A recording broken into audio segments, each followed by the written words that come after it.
Big Ten owns the media rights for Nebraska and Iowa. So they can't just go and join the SEC and play on ESPN or anywhere else. They're not allowed to. It's against the contracts. So I don't know, Nebraska saying we're going to play unless they say you can take your 1-year hiatus from the Big Ten and you can go play in the Big 12 or the SEC. The next question is, if the teams aren't going to play, what happens to the star players like Justin Fields at Ohio State? He's not going to sit, right? You don't think he's going to sit. So if the Big Ten's not going to play, and we're pretty confident the Pac-12 is going to follow, right? That was one of the things where Big Ten first, Pac-12 second. Big Ten wanted to be first, Pac-12's fine following. So those two conferences are out. The ACC and SEC are saying we're going to play. So if they're going to play, does Justin Fields have the ability to transfer in, and will the NCAA then say, okay, we're going to waive a transfer rule, and you then can go play right away? You would think the NCAA would do that, would allow a player to transfer right away to go play. So if that's the case, you better believe that the phone right now, off the hook, ringing for Justin Fields to go play quarterback for any program right now that's thinking about playing football, and one of the best quarterbacks in the country. So if you're a college kid who hopes to play in the NFL, it stinks because you need the game film. And that's a lot of what, like, the LSUs of the world, and why they're saying we have to play, because they put such a big majority of those players into the NFL, and their whole recruiting line to these kids, come to LSU, we'll train you, and you'll go play in the NFL because you're playing in the SEC up against all these big-time other NFL caliber prospects. Come here, play with us, we'll make you an NFL player. So if they don't play all those kids, it screws up all of the cycle, right? Come here, sit for a year, play for 2, and then go to the draft, right? Well, then that kid's still going to be there. There's a log jam if that kid doesn't leave. So then what do you do with that kid? It screws everything up. Big Ten football in the spring, I don't see it, to be honest with you. I don't see it. More on this breaking news story at the top of the hour as we continue here on Pushing the Odds on a Tuesday. This is Pirate Radio, WGHB Farmville, 1250 and 92.7 FM Greenville, WDLX Washington, 930 and 104.1 FM Washington.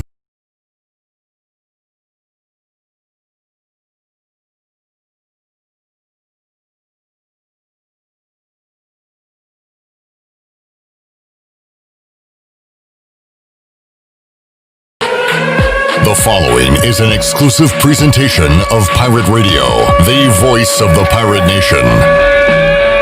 Welcome to Pirate Radio Live. You can paint this one purple. Now live from the Pirate Radio studios in the heart of the pirate nation, here is your host, Clip Brock. Hello, everyone, and welcome in to Pirate Radio Live. Clip Brock here inside the Pirate Radio studios and coming to you on Pirate Radio 92.7 FM in Greenville, 104.1 in Washington. We are live online at pr927fm.com, and you can watch us on Facebook Live and YouTube Live. Coming up on today's show, we'll get you ready for some playoff hockey going on in the Toronto bubble tonight. Hurricanes and Bruins at 8 o'clock. We'll talk to our resident Canes expert, intern Brooks Hill, going to join us later on this hour on the Fixed NC Live line. We'll talk some local sports and local high school football in hour number 2 with Todd Lipe. He is the head football coach at Ayden Grifton. We'll check in with Coach Lipe. He'll join us here in studio. Billy Weaver will join us on the Fixed NC Live line coming up in hour number 2. To give all the breaking news as news breaks each and every minute here these days. And we'll talk about what's going on in the world of college football and more with Weave later on in today's show. And Stephen Igoe, Hoist the Colors, will join us coming up in hour number 3. And Igoe will be leaving us a little bit early because there is a Zoom scheduled for 6 o'clock because East Carolina was having practice this afternoon. I don't know how this downpour is affecting things right now, but Igoe going to join us in hour number 5. We'll talk about all the latest going on in the world of sports. Shirley Rhodes producing.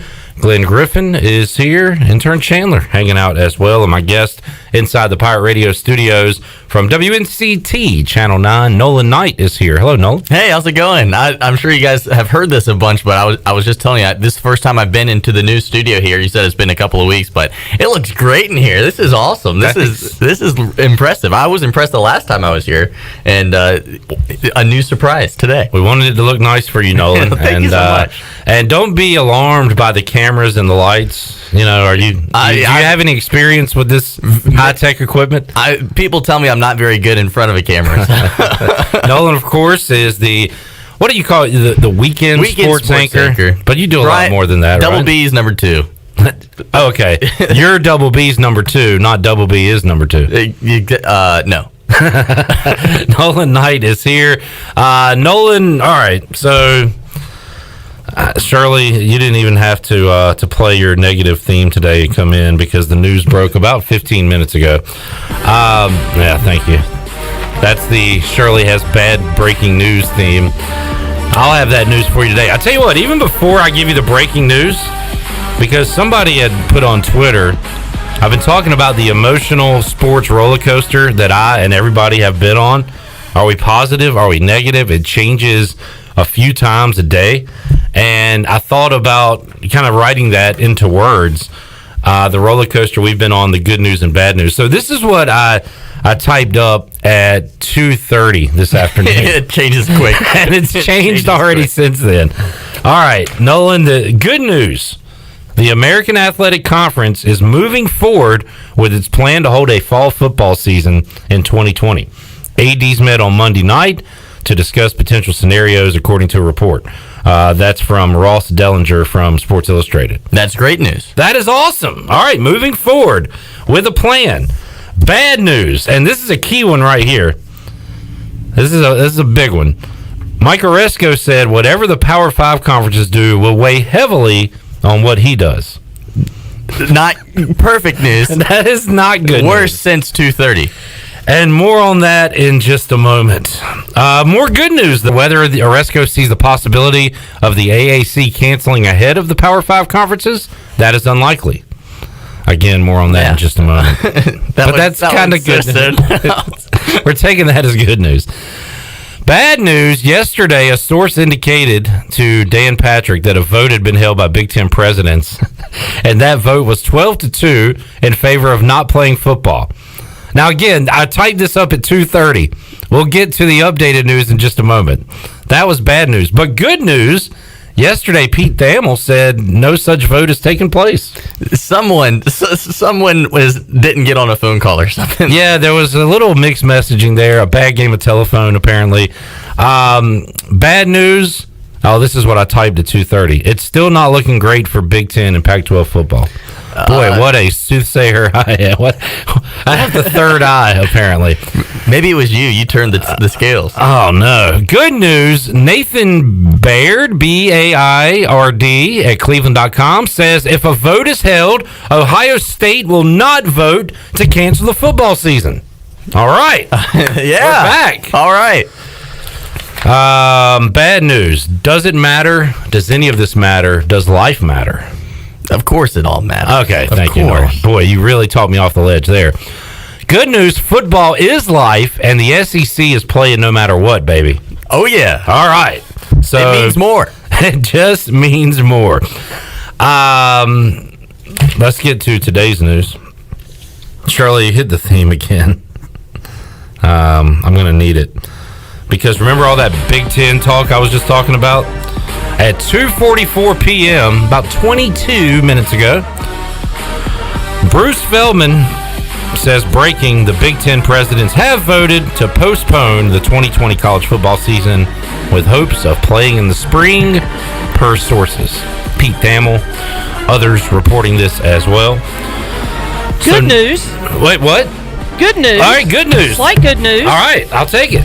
Tim Brando is tweeting out that the news keeps changing, and now the Big Ten, not yet formally, but as yet not announced, but Ohio State. I'm reading this verbatim, by the way. Start that over. That was a great sentence. Wow. Start it over, Shirley. I'm halfway through, and I'm an English minor, and I went, whoa, what's wrong with this sentence? Timmy B, by the way, is trying to be glass 3/4 full with all of this stuff, but Right. he also talks a lot about how news breaks on Twitter, and you can't just trust every single detail you read. Not at all. Just like we talked about yesterday with the apparent vote on Sunday. Anyway, Shirley, go ahead. Okay, I'm going to read this exactly how Please it's tweeted. do. Yes. The news keeps changing, and now the Big Ten, not yet formally, but as yet not announced. But Ohio State, Nebraska, Iowa, Michigan, others may say we're on our own this fall.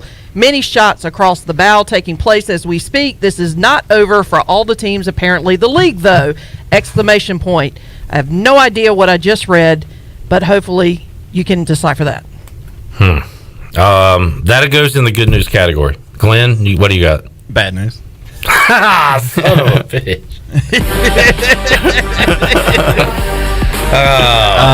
It is official. It's official from the Big Ten. It's on their conference website now. But Okay. it's done. All right. Now, Sorry, Timmy B. but that doesn't. There is no way. I'm doing a show here, Glenn. That- I've got to do the yin and yang. Just hang on. I'm gonna yang your ying right here and say Whoa, that you can't do that on camera. and say that there's no way, regardless of what the situation is, that a conference is going to allow its premier members in Ohio State and Michigan, and to some respect Nebraska, to go and play in another conference, even if for one game. Oh, really? It's just not happening. Oh, really? It's not happening. I asked John Gilbert yesterday on this show, Shirley, cut 4, if that could happen. And John Gilbert answered this way. All of that is like posturing and talk. There's no, I mean, we're 2 minutes ago we were talking about how unaligned we were. Right. There's not going to leave their league to go play for another league.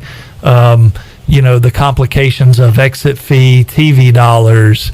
It just is a multitude of issues that is not going to happen. Not possible. Yeah. Oh, crap. Okay, Glenn, you're right. So he agrees with me on the bounds of what I said. Okay. That due to exit fees and such, it's not happening. Yeah, I asked him that yesterday because there was talk of like the SEC forming a super league or something. Or, I mean, I love it. I love the idea of the kooky stuff. It's just, it's not going down. No, okay, all right. Just for bleeps and giggles. So instead of joining a league, what if Iowa, Ohio State, Nebraska just play single games with teams? Like that's a possibility. That's a tough one just because of based off of all the new conference schedules that have come out. I mean, in the end, I just think the Power 3 should break off and form their own thing. Who is that? SEC, ACC, Big 12? I guess that's the Power 3. Yeah. I mean, they could do a round robin and then play all of them twice, and then Who are we talking about now? Of the Big Ten schools that still want to play. That's what I'm saying. Because all of those schools are prestigious enough and good enough programs where if one of those teams were to go like 8-1 after playing a round robin, I mean that's probably good enough to go to a bowl game. Look, we are just kicking around ideas of how we could watch football on Saturdays this fall. Sure. I mean, I'm with it. I'm with however we can get this done. Scott Frost yesterday said we're playing football at Nebraska. Now, I don't know if Scott realizes he doesn't have a say in any of this. He does need a second team. What's that? He needs a second team. What do you mean? To play football. Oh, he can't just play with his own guys? They can't just have the red-white game every Saturday in Lincoln? It's going to draw. I keep having this vision of... I don't know, man. Those Cornhusker fans might show up every week for that. You could probably do it at Bama, but I think that's about it. This vision of like teams, full stadiums, and like not really telling anybody and still playing each other, kind of like in BMS when they meet at the cornfield and play. We were talking about that yesterday, like unadvertised, grainy footage YouTube games at undisclosed locations. And we'd have to rely on like Meador or Greg Pierce, whoever is the equivalent of that at schools, to give us some bad tape, unless you local guys can figure out we got to get a scoop. I got to get where it is, when it is, and you show up and you give us some great from the footage on parking that. lot behind like the picket fence. And even if you can't do it live, if you could put it on tape delay, we'll be watching college Nobody football would know, yeah. at 10 o'clock at night for a 1 p.m. game. ECU and Bama are playing over on the practice field. Me and Igoe are up in the baseball scoreboard area on top, live streaming. Look, it doesn't look good right now for anything, but I think the schools that are left are going to play. I hope think, you're right. I still think we're at the same way we were at on Sunday. Is that the Pac-12 and the Big Ten don't play? Yeah, and everybody else does. Pac-12 hasn't said anything official since coming out and saying they're only going conference, right? I mean, they haven't said they're canceling. They just kept getting lumped in with the Big Ten, and you know, they seem like the other conference that was like more okay with it, you know, compared to what the ACC and the SEC were saying. Now the SEC seems like they want to go. The ACC seems like they want to go. Today, an ACC medical expert from Duke, I believe, says that a season could be played safely. Big 12, is it just because we're not in that region? I don't hear much out of the Big 12. Have they been kind of quiet on this?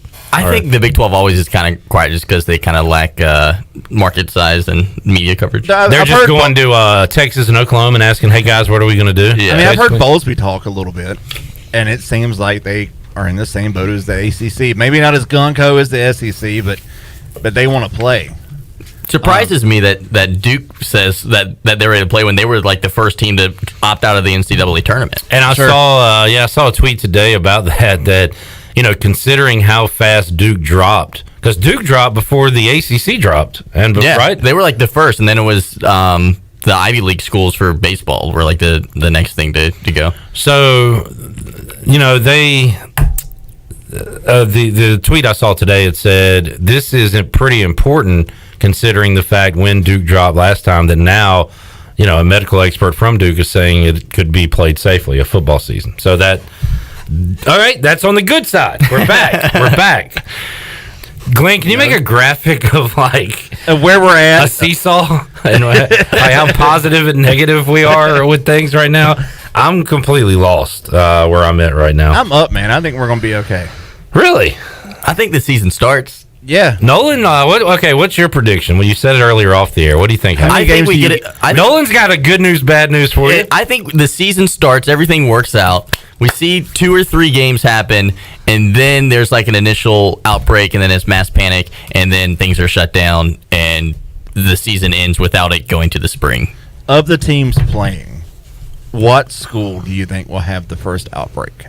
It's a weird. It's not. I love making predictions. This is a weird one. It's not a weird one. Florida Gators? It's about the coach and like the surroundings, probably. So it's probably going to be like West Virginia. I was going to say that because they're on a mountain. No, I would disagree. Really? Although, then again, they are kind of bubbled on a mountain. I was going to say that because they're dumb. Well, I spent some time in West Virginia. They're doing good over there in terms of cases. I'm going to say Virginia Tech because Nolan is a VT guy. They're a little isolated out there. I think it should be like a big city like Florida State, Florida, where there's already a bunch of cases. Yeah, and it could be. Or a Houston. Like a city the AAC school. has a lot of city schools. Yeah, they do. And but as of right now, the AAC is playing. They're moving forward with a plan to play. We're going to be the super conferences plus 2s. We're going to be the extra games. And look, AAC is now Group of 5 with the Big Ten gone. I hear everybody saying that the AAC should take this opportunity to put themselves. No bleep. I know. I get it. We're still not getting like Saturday night, 7:00. Probably the only team playing, they will. Yeah, I mean, true. That's the only way we're getting. And that would be awesome. I'm just saying, like, how likely I watched is that video right game now? NASCAR for a month when there was nothing else on FS1. You were tuned into that. Who knows? We could have NCAA College Football 14 on our televisions. Sure. Let's take our first time out. We'll come back more with Nolan Knight and more discussion on what's going to happen during this 4-minute timeout. A lot could change. Will I be happy? Sad? We'll continue to update our positivity negativity meter when we return on PRL after this.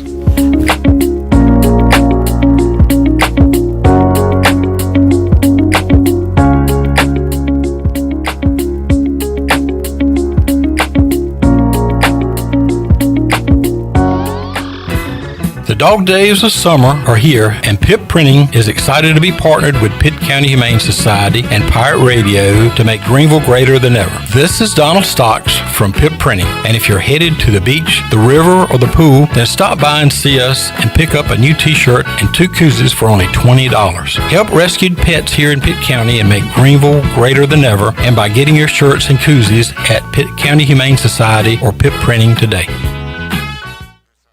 This is Martin Truex Jr., and as a NASCAR Cup Series champion, I love one-stop shopping.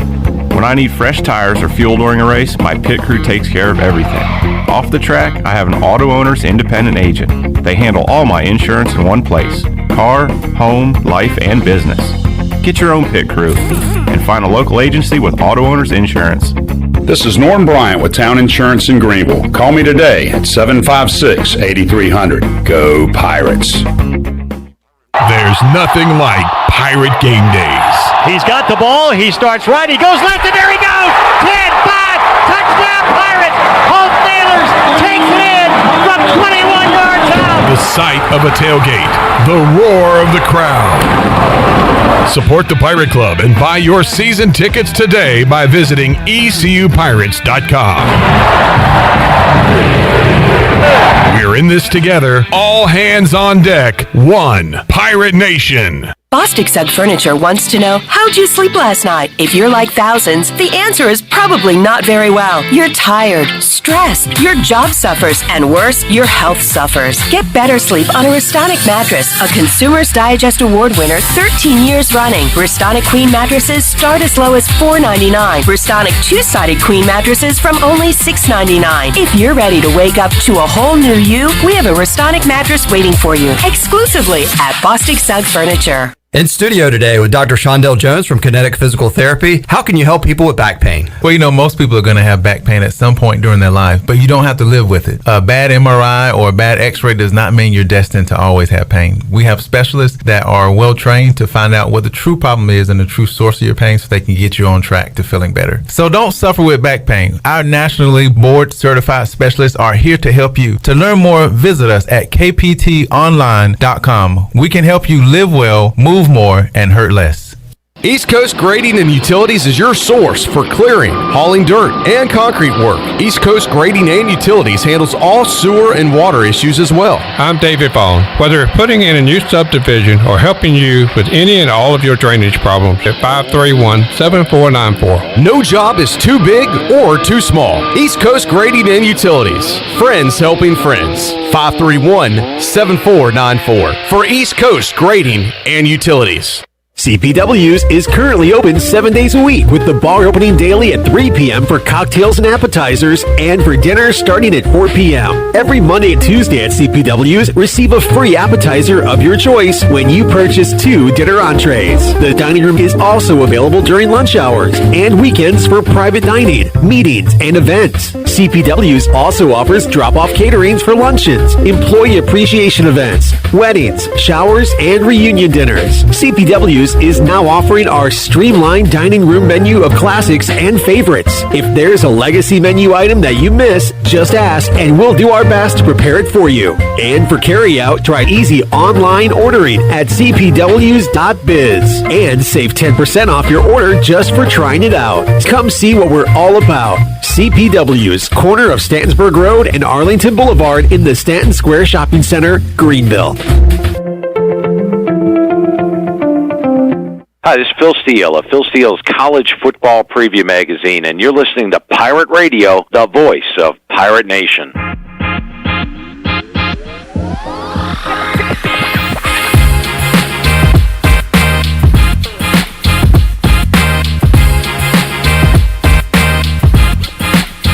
You're listening to Hour 1 of Pirate Radio Live. Now, back to the show. Welcome back to the show. From sales to service, Greenville Auto World has all of your vehicle needs covered. Shop all their inventory now at greenvilleautoworld.net. If you're also looking for someone to service your vehicle, Greenville Auto World has a full service and repair facility. Brakes, oil changes, tires, and inspections, and they can repair any kind of vehicle. Greenville Auto World across from Speedway at Bells Fork and online at greenvilleautoworld.net.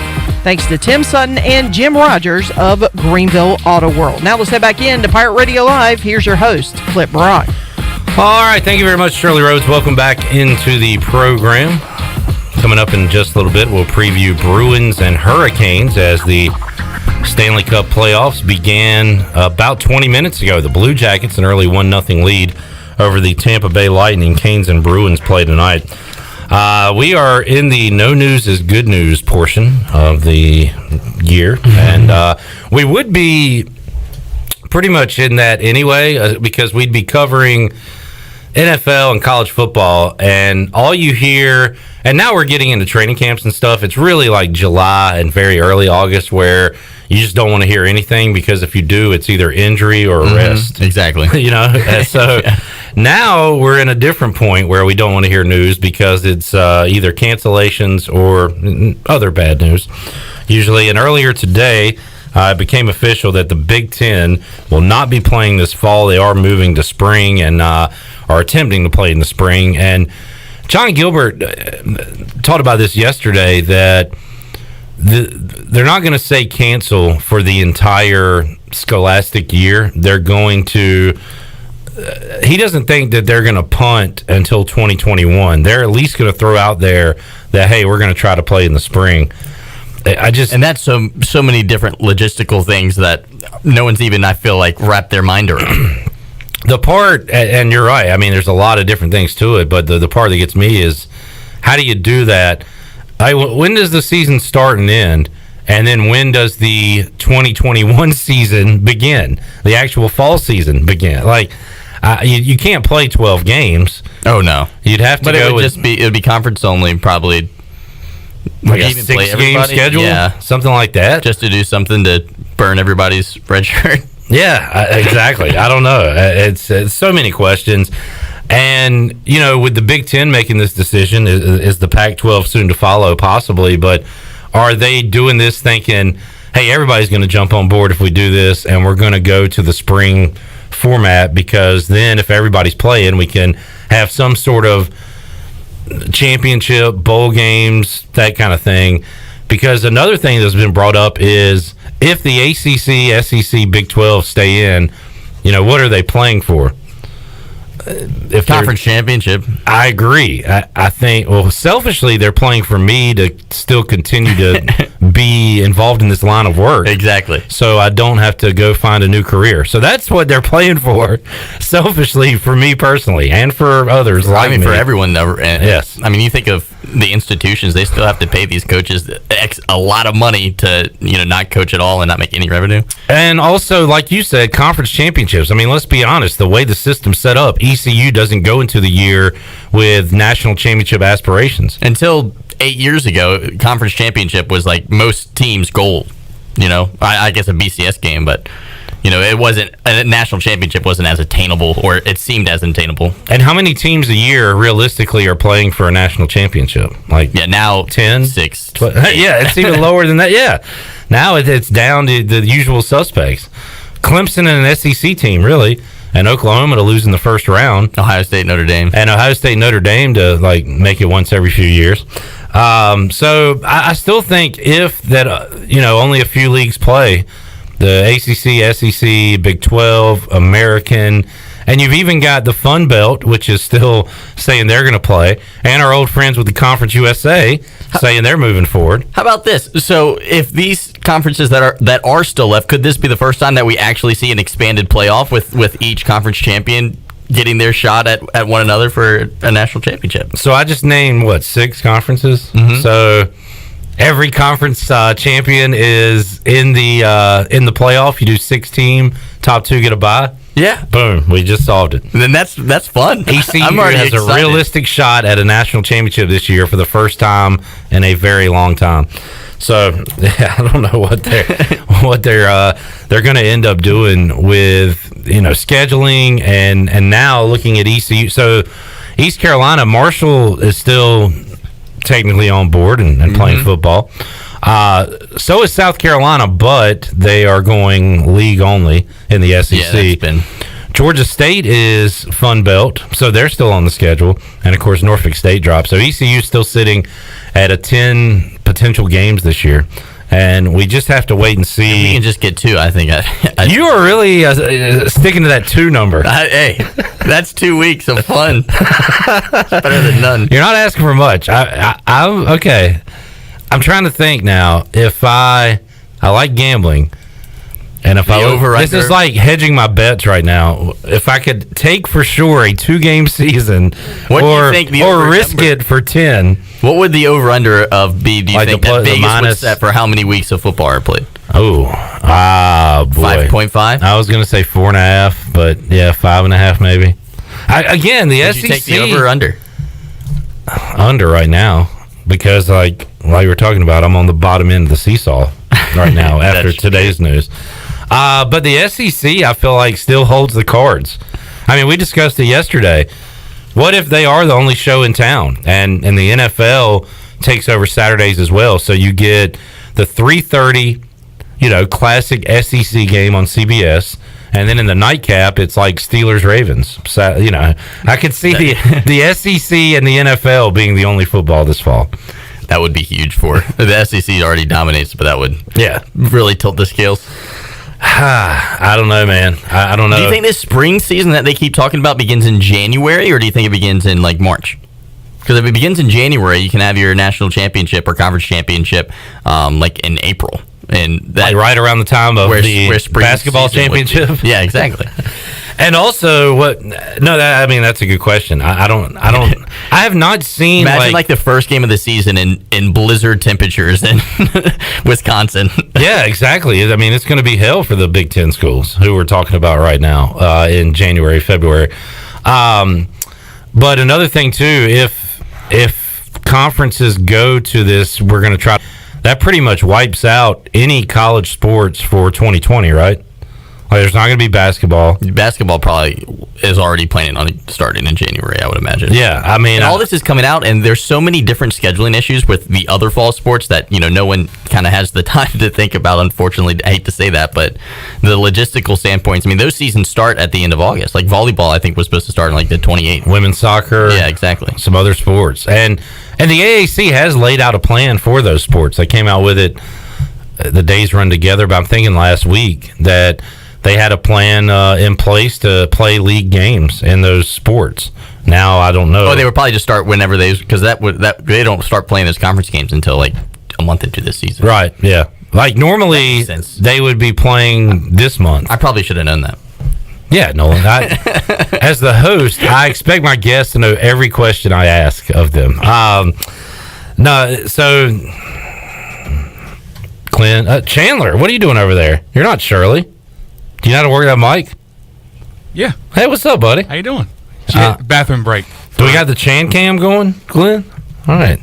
Chandler, how you feeling, man? You optimistic, pessimistic? Well, I'm like you. It's a roller coaster for me. So, but, I mean, I think it gives me hope to see a lot of these players like Trevor Lawrence starting this we want to play thing up. But, John Gilbert said it yesterday. It's not really up to the coaches and players. It's up to these presidents and chancellors. So, it's not in the hands of the players and coaches. So, I mean, I know. So it gives you almost like false hope. False hope. Because I asked him about that, and he said, it unfortunately, it probably doesn't matter, because if you go in the ECU locker room right now and take a poll, all right, who wants a football season? All the coaches, all the players are raising their hands. 100% approval rating of a football season. Doesn't matter. Doesn't matter what they have to say. I think that the argument that Trevor Lawrence was making, which kind of started all this, was that the players are safer within their facilities and with their medical staff. And I agree with that. I really do, too. Because if there is no football season, they're still going to go to class. They're still going to go to campus where they're going to be surrounded by these other students. So, I mean, and it's like Trevor Lawrence said, I think it's safer for us to play football. Again, if there were no students on class and we were asking, is it safer to play or not play football? The answer would probably be not to play football, because you're in a bubble and then you're traveling to other schools and playing other people. But with the students on campus in the equation, I think it's safer to me to have that structure. Think of all of the stairwells that you touch. Just in terms of students being on campus is is wild to me, and I hate it for the students that actually are. I'm happy I graduated when I did, but sure. I mean, and Chandler, you just started, right? Is it different over there? Well, no, I'm actually all online, and I'm like you, okay. Nolan. I'm glad that I'm not on campus right now because I think that's, a hot spot. If you're going to get coronavirus, it's going to be. Think about, like you said, the handles, going to the bathroom, opening every door to a class. Sitting at a desk that somebody had previously sat in maybe an hour earlier. You can do all the precautions you want. It's impossible to keep that 100% clean and everything. But if the players have a reason to make sure that they're being safer, which would be having a football season. Yeah. They would definitely be doing their part, you would hope. But if there is football, is there a problem with all the athletes going to online virtual learning in classes so they won't go on campus? You're saying they should go that route? Yeah, it would be. That would be the safest they all option. Get together to avoid campus, like study hall together in the same big rooms normally. Yeah, that would be. Again, if you they got to get us in these meetings. We got to talk to somebody. And then it's funny too, like the student athlete thing. Like we're all wanting football because we know the whole student athlete thing is a giant farce. Yeah, like these aren't normal students; they are football players. And we are wanting everything to be done so they can get on the field and play football. And two, the whole I see a lot of this. I think Danny Cannell said today that well, hey, why don't they just all sign a waiver and then we can play? Like he was the first guy to ever think of that. Yeah, you're brilliant, man. It's all about liability. I was thinking about while I was watching baseball last night. You could put a few thousand fans in those empty seats for sure, and spread them out and be fine.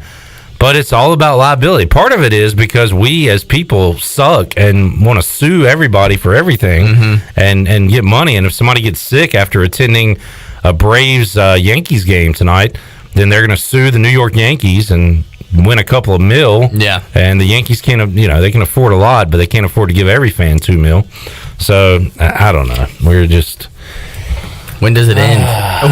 That's the most frustrating part for me is not knowing the end date. Yep.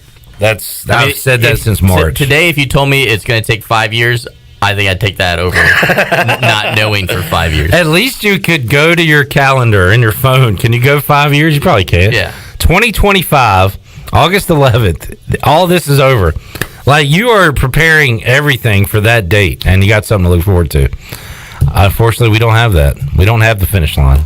What's been the hardest part for you during all this in terms of trying to stay busy?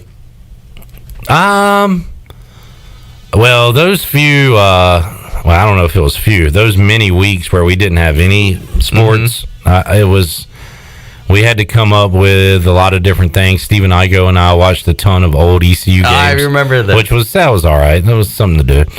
I got to tell you, I've really enjoyed watching hockey right now. The NBA, Major League Baseball, NASCAR helped me out a lot. UFC, I've watched everything I can. It's just again, not to get personal, but we need ECU football at Pirate Radio. I could sit here and I would love to do an NBA show at an NFL, whatever. But is that what people in Greenville want? Yeah. I don't know. So we need some ECU football. It's been difficult. I know it's been tough for you too.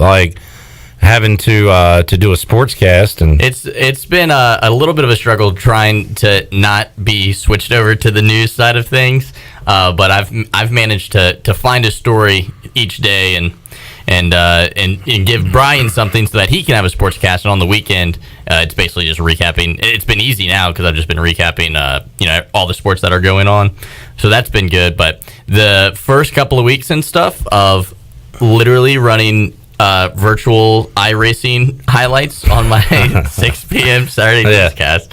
Those were fun. But so is the final score still? No, the final score hasn't been taking place. I got big plans. Now you could do it. I close to the point where I could do it. Yeah. If the football season happens and NFL is going on, we can definitely have a final score. Yeah, and that's I just got off my butt yesterday, figuratively, and I love fantasy football. I hate being a commissioner. But I kind of enjoy it because when you're in leagues that you're not the commissioner, it's frustrating not doing it the way you want to do it. Sometimes I just don't like all the extra work that goes into it. We got keepers and traded picks and everything, and I got to get focused on that. I finally just contacted all the people in my league yesterday, like, all right, guys, you want to do this? I've never been in a keepers league. Is it that much better, you think? I love it. I mean, I enjoy it. I like having, because you kind of know. I've been in a league since 2000 with high school friends. Do you mail your scores in? Most of it. Wait, what? 2000. That was before the internet. Fax them? No, we're having a fun fantasy football talk, Shirley. Well, this potentially could be bad news. How about that? God. The Pac-12 has announced a news conference in about an hour from now. Okay. So 4:30 Eastern time, they're going to have a news conference. All right, let's take bets. I already know which way. Will they not play football this fall? Will that be the announcement? If you bet yes, it's like minus 500. Minus 1,000. Bet no, plus 450. Who cares what I was just talking about? I don't know. Let's go to break, Shirley. We'll come back and talk hockey and try to figure out what we're going to do with our fall. We can go pumpkining. That'll be fun.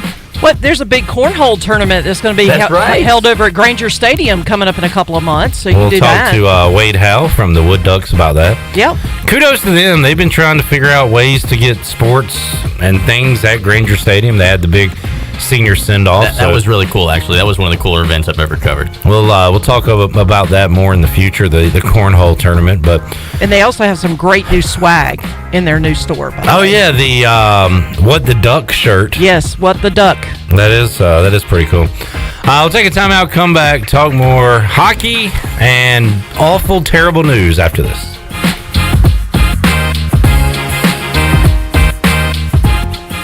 Hey Pirate Nation, this is Jonathan Ellerby, one of the proud owners and operators of Pirate Radio. As we launch into our 18th year in business, we have a lot of exciting new news to share with you. Our afternoon drive time show, Pirate Radio Live, has a new look and is now streaming every day from our brand new digital studio from 3 p.m. to 6 p.m. on YouTube and Facebook Live, on our website, pr927fm.com, and in your car on 92.7 FM in Greenville and 104.1 in Washington. The new and improved PRL is hosted by Clip Brock and Shirley Rhodes and will feature the latest breaking news, top-notch guests, and all your favorite Pirate Radio personalities like The Voice, Jeff Charles, Brian Bailey, Stephen Igoe, Billy Weaver, Brian North, Tony Collins, Bryce Williams, Ronnie Woodward, Morgan Ehlers, Mike Mullis, plus Troy D and myself. Give us a follow on social media at PR927FM for programming updates, guest alerts, and breaking news. Thank you for your loyalty and support, and I hope you enjoy the new and improved Pirate Radio, the voice of the Pirate Nation.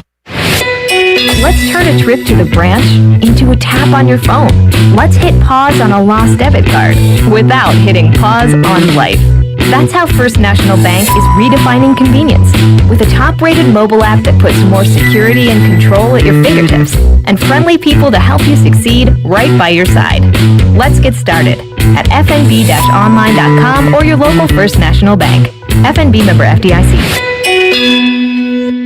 In studio with Bram from Tiebreakers. Bram, what's new? Delivery's new. What else? Well, delivery. What else you want to talk about? Well, let's talk about tiebreakersnc.com, and let's talk about how good our food is at home in our delivery containers. What makes delivery special at Tiebreakers? Well, we use a very, very new technology called crisp containers that keeps your French fries absolutely as crisp as if you bought them at Tiebreakers. How did they get delivered? By us, our delivery drivers. How much? Oh, right now it's nothing. How do people do it? They call Tiebreakers at 252-439-0555 or tiebreakersnc.com. Bram, what else is new?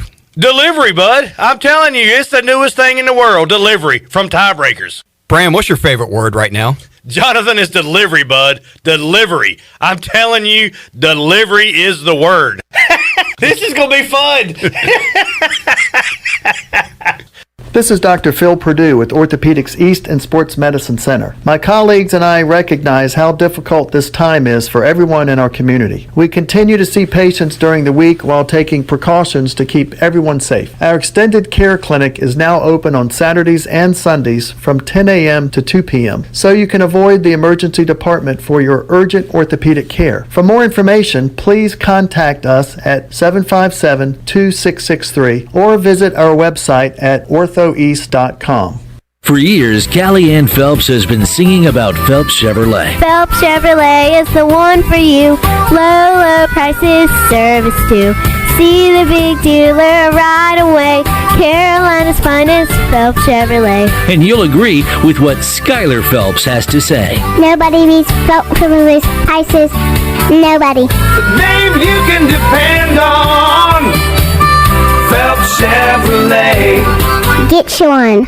Hi, I'm Annalie Newhoff. And I'm Rob Campbell. And we are with CopyPro. We have been locally owned and operated here in Eastern North Carolina for almost 50 years. CopyPro is the leader in office technology. Does your business struggle with keeping printing costs low or producing professional documents? Here at CopyPro, total customer satisfaction is our #1 priority. We have a variety of solutions to help reduce your printing expenses and make your business more productive. Call us today at 1-800-682-6558 or online at copypro.net. CopyPro, we are the professional office systems people. Pirate Radio. This mother is still rocking. We're just glad to be here alive and kicking butt on Pirate Radio. Let's go. The voice of the Pirate Nation.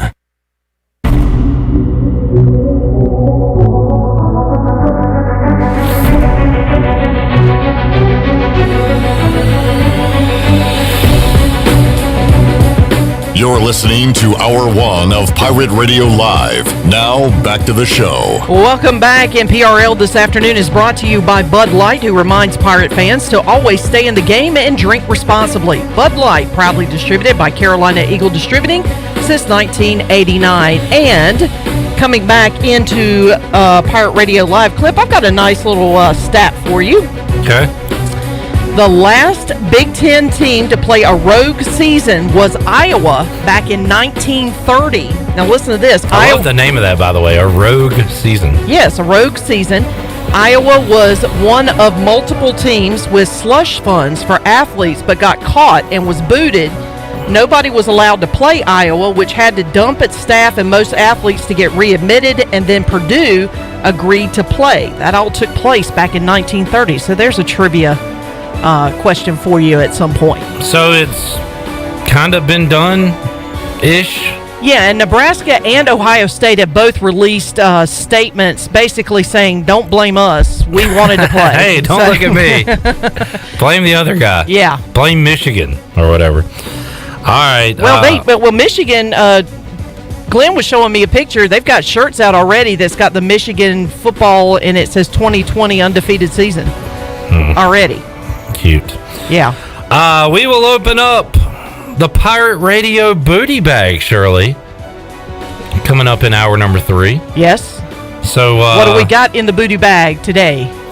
Man, how about a $25 gift card to Clean Eats? Oh, wow. Yeah. That's good. That's pretty impressive. You dug deep into the booty bag for that one. You can get a lot of, what do they call the Boston Mass? The little flatbread chicken deal. Mm-hmm. It's awesome. That's my favorite. That's my go-to at Clean Eats.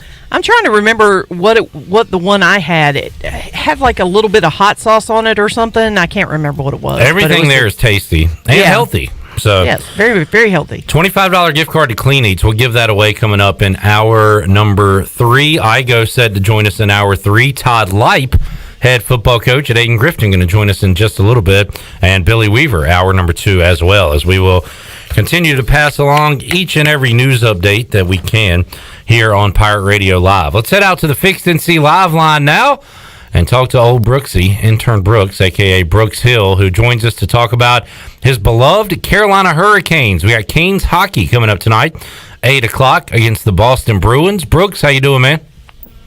Doing good. How's everybody doing back in Greenville? We're making it. And, Brooks, by the way, I told you that it was a 3-game series against the Rangers. You kept telling me 5, but it was a 3-game series, just like I said, Brooks. Oh yeah, you definitely got me on that one. Yeah, no, I said all week that it was a best of 3 series, and Brooks finally came on to correct me. But Canes only needed 3 as they sweep the Rangers. How exciting was that, man? The Canes looked awesome against that Rangers team.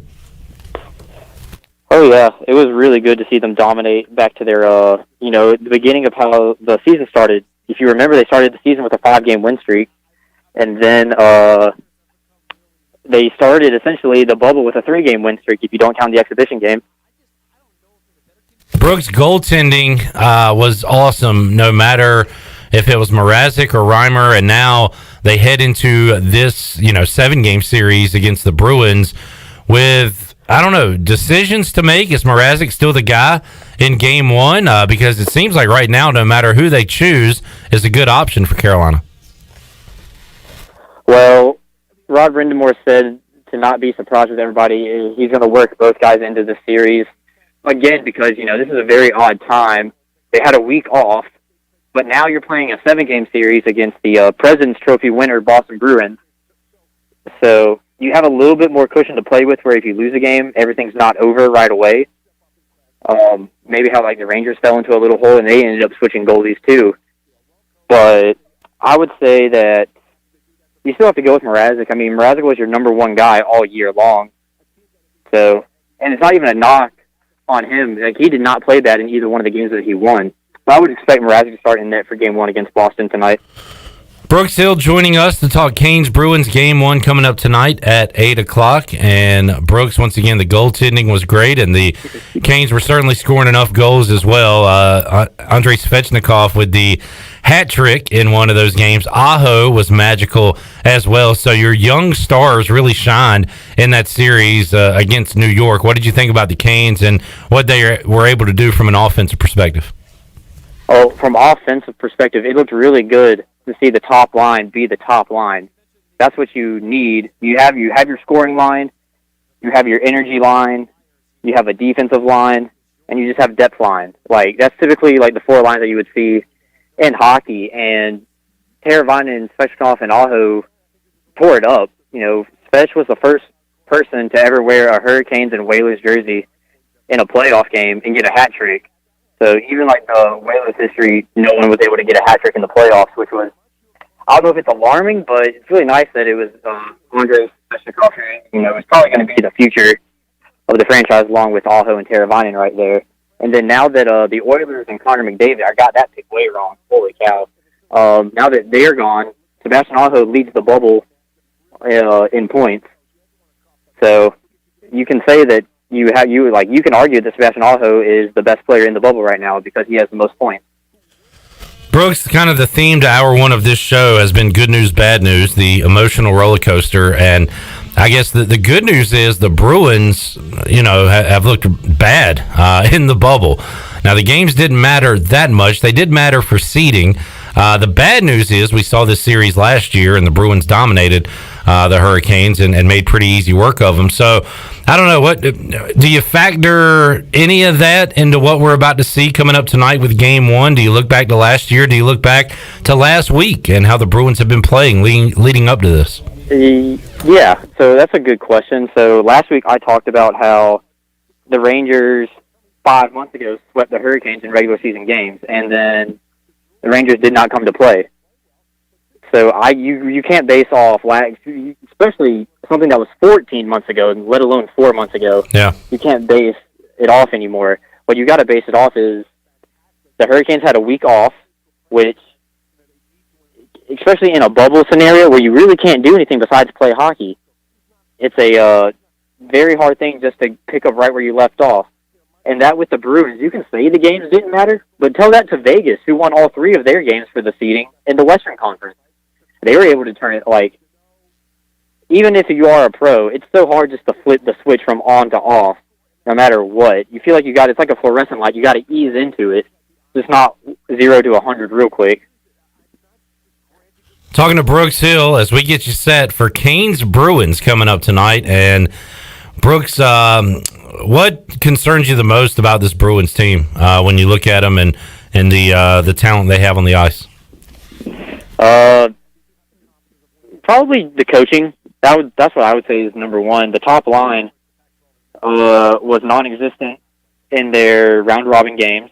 They went 0 for 12 on the power play, which is not good. And the Hurricanes had a 91% penalty kill. So I would say, honestly, the thing that concerns me the most is the Hurricanes taking the same amount of penalties against the Rangers, like the same number of penalties they did in the Rangers series. Boston has a better power play than the Rangers, and given the same amount of chances that the Rangers had on the power play, I don't think the Hurricanes can keep up with the penalty kill. Mike Maniscalco joined me yesterday, Brooks. It was awesome to talk to Mike, and you know he's a hockey expert. As a non-expert, I could have told you one of his keys to this series. It was quit committing so many penalties. The Canes just killed themselves with penalties, and you know did a pretty good job on the kills. But there was certain cases where it was 5-on-3, and I know one particular case where the Rangers scored there. So that's got to be a factor, right? Is trying to stay 5-on-5 on the ice with these guys. Yeah, I think 5-on-5 play suits the Hurricanes better. You know, they have not, the past couple of years, they have not been known for their power play play. They've been being able to get the job done 5-on-5 is really, really excel. And I think that's going to be their big key. Obviously, power play goals are great for us. We're never going to turn one away. But I think that'll be a really big thing to stay out of the penalty box, like you said. And the Rangers' only power play goal of the series was a 5-on-3 goal that you mentioned. So Mike, everyone that you've been talking to, great, really solid points. All right, Brooks. I'm confident about this, which is not a good thing for the Hurricanes, probably. But I feel like the Canes are going to win this. Have you ever been confident about the Hurricanes before? I really am right now. I got to tell you.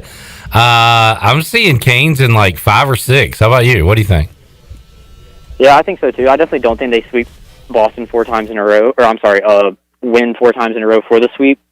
I can definitely see it 5 or 6. I mean, even 7. But I can definitely see the Hurricanes willing it. I can see the Hurricanes getting a slow start. I'm sorry. I got ahead of myself. Are you really excited, Brooks? You're so excited you can't talk right now? Is that what's happening? Yeah, but not really for a good reason. I can see tonight being a very sloppy game because the Hurricanes have been off for a week, and the Bruins have just been playing bad. Yeah. All right. So this could be like a 2-1, 1-0 game. All right, there you go. That from Brooks Hill, our resident Caniac, joining us. What jersey are you wearing today and tonight for the game? When I get home, I will probably throw on the white jersey as the Canes are wearing tonight. You know, my custom Hill #2 jersey. Okay. That was my Christmas gift. Also used it for my graduation pictures. Hurricanes liked it, so they won Game 3 in it. So probably have to switch. I have a black Slavin ready to go for once Game 3 and 4 roll around. All right, you went real fanboy there. That was great. But that's what I like, man. I like the passion. We are sports fans through and through, and Brooks is fired up. Hey, at least the Hurricanes are playing. Exactly, and man, it's something fun to rally around. Brooks, thanks for joining us, buddy. Have fun tonight. We'll talk to you again soon. All right, thank you guys. There is Brooks Hill, intern Brooks, talking a little Canes hockey with us on the show. And you know what that sound means. Just when I'm starting to get optimistic and smile and, the rain has stopped, it's sunny outside, things are going good. Bad news, Shirley. I don't know how I got saddled with this job, but multiple media outlets are reporting that the Pac-12 has canceled its fall football season. An official announcement is scheduled for a news conference is scheduled for 4:30. Now, there is some slight good news. There's the choice in words because some outlets are saying that it's been postponed. Some is saying it's canceled. So we are going to wait for the official announcement coming up at 4:30 since choice of words has been kind of tough here. So. All right, look, it's toast. That's fine. But everybody relax, calm down. We kind of knew this was going to happen. But let's have some rogue teams. Just everybody play each other. Big Ten and Pac-12, we saw it coming.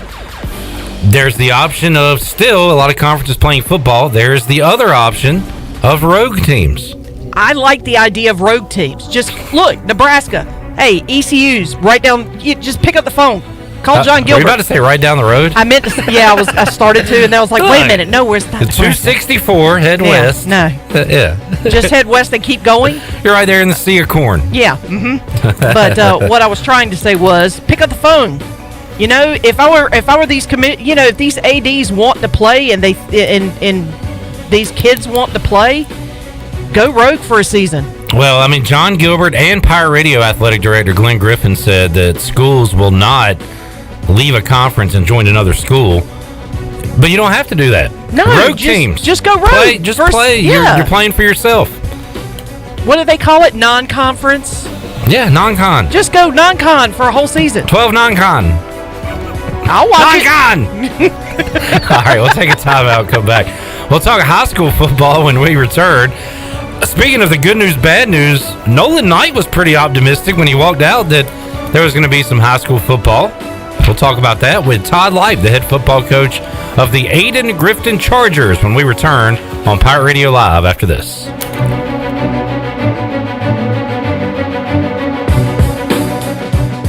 This is Stephen Igoe, publisher of HoistTheColors.net. Recruiting is the lifeblood of any college sports program, and no one devotes more coverage to the future of ECU athletics than Hoist the Colors. Want to know who's going to be the next Holton Ahlers or Jaden Gardner? We've got all the inside scoop on the Pirates' most talented recruits and top targets 24/7. Sign up now and get your first month of coverage for a single $1. HoistTheColors.net, the most reliable reporting on ECU athletics. Are your workouts more fun than this?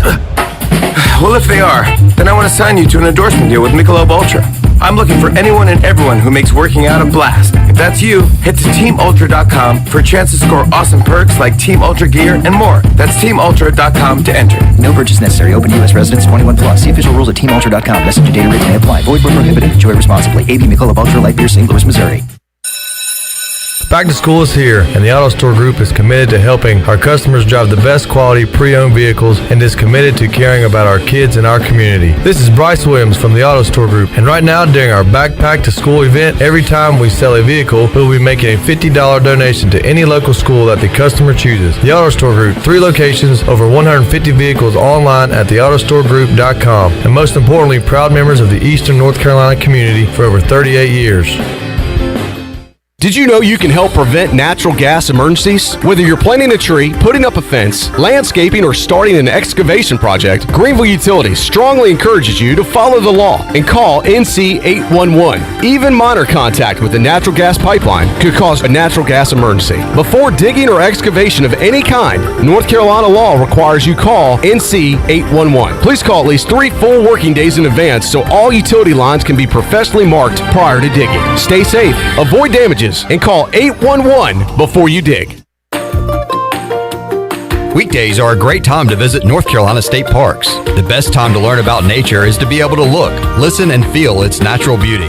A visit to the North Carolina State Parks is perfect for homeschoolers, scout groups, and teachers looking for a fun field trip during the week. You'll be amazed at all the natural wildlife you'll see when you experience the beauty of each North Carolina State Park. Visit ncparks.gov to get all the information on the closest park near you.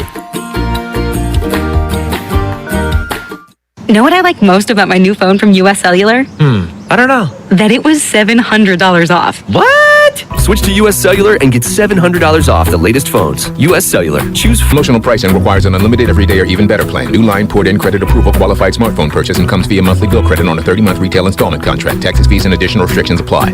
Does the idea of going to your local U.S. Cellular store make you feel a bit uncomfortable? Tired of the hassle of waiting and wearing a mask? Let Toby Williams and his outside sales team take away that worry. They will come right to your home or office and drop your phone off on the porch or at the front desk for you. Saving you time and worry is what the team at Cellular Warehouse is all about. Call Toby today at 252-799-7051 and let them help you with all of your wireless needs. Cellular Warehouse, your local U.S. Cellular authorized agent.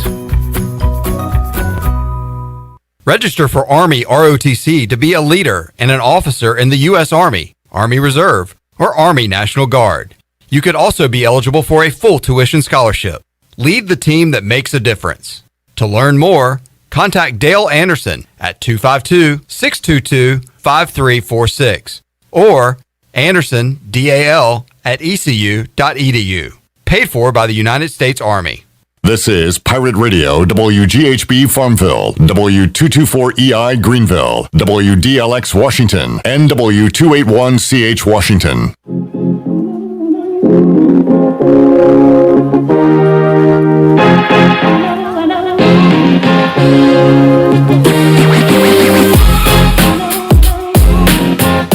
You're listening to Hour 2 of Pirate Radio Live. This hour of PRL is brought to you by Bud Light, reminding Pirate fans to stay in the game and drink responsibly. Proudly distributed by Carolina Eagle Distributing since 1989. Now, back to the show. Welcome back, and with approximately 100 locations throughout the Carolinas, First National Bank is helping both individuals and businesses redefine convenience in banking.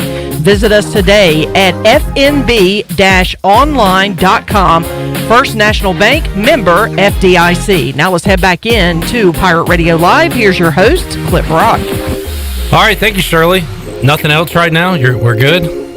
We're good as of right now. Could be some bad news coming as the Pac-12 expected to make an announcement here in, what'd you say, 30 minutes or so, 4:30? Yeah, this press conference is scheduled for 4:30. All right, the Big Ten announcing that they will not be playing sports this fall, will attempt to have a spring football season, and the Pac-12 expected to be the next shoe to drop, but what does that mean for the AAC, the SEC, the ACC, other conferences? We'll have to wait and see about that. Let's talk some high school football now with the head football coach at Ayden-Grifton. He is Todd Lipe joining us here inside the Pirate Radio studios. Coach, appreciate your time. How you doing?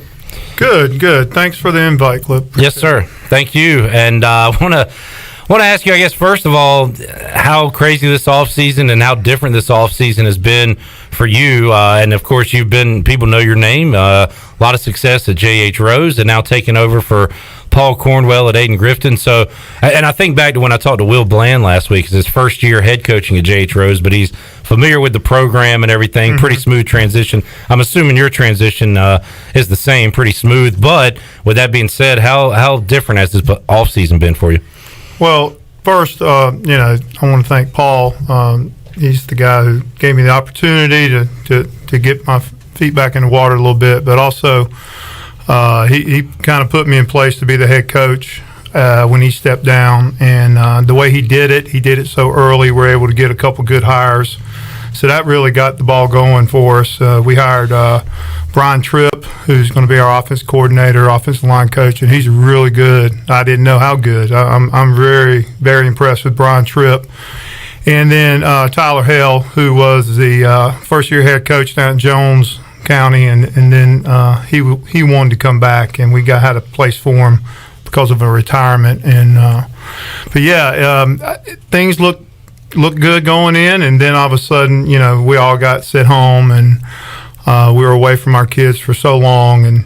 But I tell you what, we had 8 weeks of getting to know them again and working out and conditioning, and we had a really tough 8 weeks, and we're looking forward to the opportunity to play in September. We still don't know. We're still hoping, but we feel like, because we missed that spring and new offense coordinator, we feel like we're on the right track right now. How tough is it to, and I'm sure the kids came back ready to go and ready to get around each other and do something active, but how tough is it to kind of keep them focused when you don't know for sure when your first game is? You know what I mean? Yeah, I mean, it doesn't help when they postpone it and kick it back, and we've been kicked back twice, and you see a little bit of the commitment kind of falter a little bit. Our numbers actually had gone down throughout that 8-week period, which I'm not complaining, because I wanted the kids who wanted to be committed to do it. So we didn't beat the bushes for every single kid we could find and try to get them there, but we did have a good group. But yeah, the commitment level from the leadership down, I think they need. I'm hearing they're going to make a decision this week, so we should know something. A decision on if to play this fall or if to maybe go to a spring situation? Yeah, I think there's 2 possibilities. One, play starting in September or October, and then the other possibility is starting after Christmas, maybe with the winter sports first, basketball first, and then go to football and then go baseball. So it's going to be like winter, fall, spring. That's another possibility. So. And there's so many things that could happen, so it's all kind of hypotheticals at this point. But was talking about that with Brian Bailey, if these sports overlap, and it's tough for every school, but for the 1As and 2As, when your numbers are down, you got a lot of guys, I'm assuming, that play other sports at Hayden-Grifton, right? Oh yeah, and yeah, I mean that would be a little bit different for us, but you know, if they tell us we can play, I will share my players with anybody, and you know they can practice and we can practice and we can. Hey, leave me Friday night and we'll try to get them right. So yes, sir. Talking to Todd Lipe here inside the Pirate Radio studios. I've asked a lot of coaches and ADs around the county and area about how important high school sports are to some of these kids who don't have the best life at home and who really look to football, basketball, baseball, whatever they do as kind of an escape and as part of their family, so to speak. And as a coach that has done it for so long, you can speak to it better than me, but how important is that for these kids? It's huge for the athletes in high school. That's a lot of them. That's what keeps them eligible. That's what keeps them out of trouble. That's what their goals and dreams include. Now, obviously, we want to try to make it, more than just football. It's not just wins and losses, and it's not just playing football, but it's extremely important to those guys. And then getting back in school and being around your friends and loved ones, and then also, getting that nutrition and getting the workouts and we try to make sure, if we're practicing and working out every day, then they're going to get to bed on time and get that schedule going. And so it's huge. It's probably bigger than vast majority of people even consider. Sure. I mean, and any kind of structure is a good thing. And we talk about that a lot, no matter where you are in your life. And it is important for certainly high school kids. So what are you able to do right now day to day with your football team, Coach? Well, right this moment, we're in a dead period. We're in a 2-week dead period. Okay. But after talking to the AD,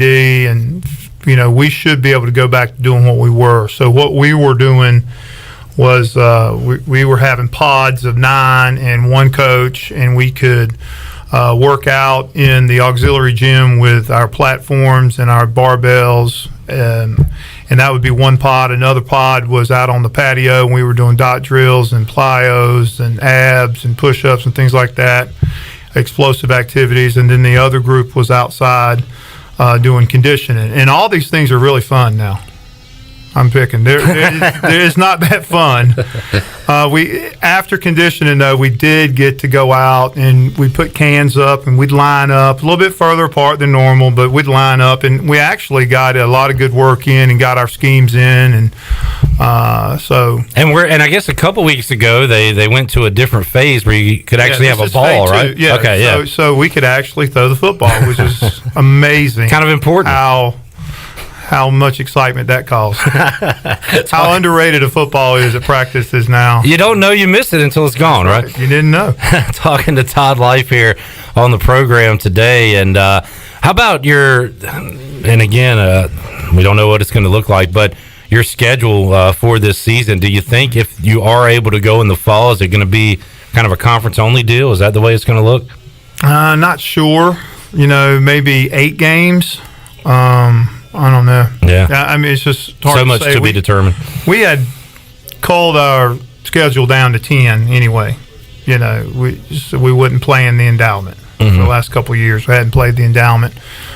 So we were, playing 10. We had 4 non-conference and 6 conference. So our conference, we got West Craven and Washington and then Green Central and Kinston, all 4 pretty good. And then, North Lenore had been up a little bit and pretty good, and they lost their coach. And then you got South Lenore. So the conference is a pretty good football conference. I like, and this is another what if, but it's an on the field what if. If you are able to play, what kind of team do you have this year in 2020, Coach? I tell you, man, Paul left me pretty good deal. I'm not the lying. Cupboard isn't bare. No, number one, we got a senior quarterback and Josh Wright, and he's about 6'1", 200 pounds, and he's a good reader. The new offense is RPO based, so every run there's a pass off of every single run that we do.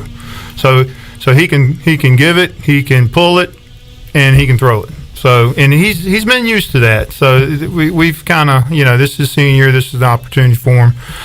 We actually have 4 really good running backs, 2 seniors, Marlon Cannon and Kevin Boomer, and then a couple of younger kids, and they can all run and tough kids. They all play. Those are my 4 linebackers too. So, and then we got 3, 4, 5 300-pounders. So we got some bigs, we got some skill, we got a big safety corner type kid. Deshaun Cox is about 6'2", 185, and he's getting looked at by a few schools. So. We got some bigs and we got some smalls and some fast skill and athletic kids. So, but our numbers, we don't have huge numbers. A lot of two-way guys on the roster. Probably 4, 5, 6 kids going both ways. But we'll just have to spell them, take some timeouts when we need them. It's nice to have that senior quarterback that can do the RPO stuff and have the not only ability but the intelligence to do that. And it's interesting to see across high school football now how much these offenses are mirroring what we see in the NFL and college football, but how much has it evolved over time since you've been involved in coaching and what you're maybe doing now that you wouldn't think of doing 20 years ago, Oh, yeah. I mean, 20 years ago we were in 21 personnel. We had a tight end and a fullback, and we'd run downhill and smash each other, and you don't really do that. I mean, if you could actually bring back the old pro-style offense right now, you'd be different. Mm-hmm. That's true. Yeah. The RPO stuff, that's communist stuff. I don't like it. But now, being the head coach, I do like it. It's good stuff. I like it now. And like I said, Brian Tripp is he helps me a lot, and he tolerates me a lot, and I appreciate that. So he does a good job. Talking some football with Todd Lipe here inside the Pirate Radio studio. Shirley, let's take a timeout. We'll come back. We'll have more with Coach Lipe as we talk high school football and more here on Pirate Radio Live. We're back with you after this.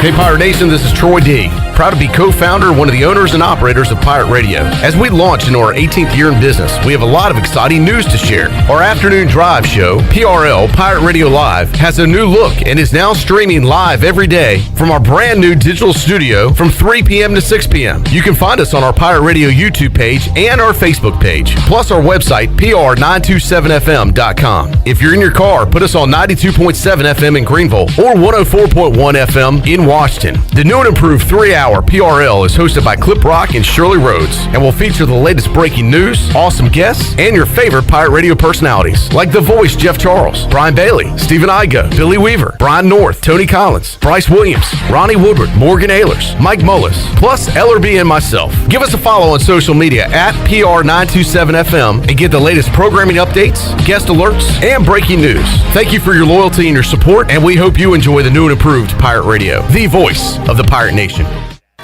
Great news, amigos. Chico's Dine-In Service is back open every day. Come and enjoy favorites like shrimp tacos, steak and chicken fajitas, burritos, enchiladas, ACP, and more. Chico's is still offering to-go and curbside service as well by calling 757-1666. Don't forget to stock up on Chico's famous margarita mix for only $9.99 per half gallon. Follow Chico's on Facebook and Instagram for daily updates. For Mexican food and fun, it's got to be Chico's for dine-in or to-go.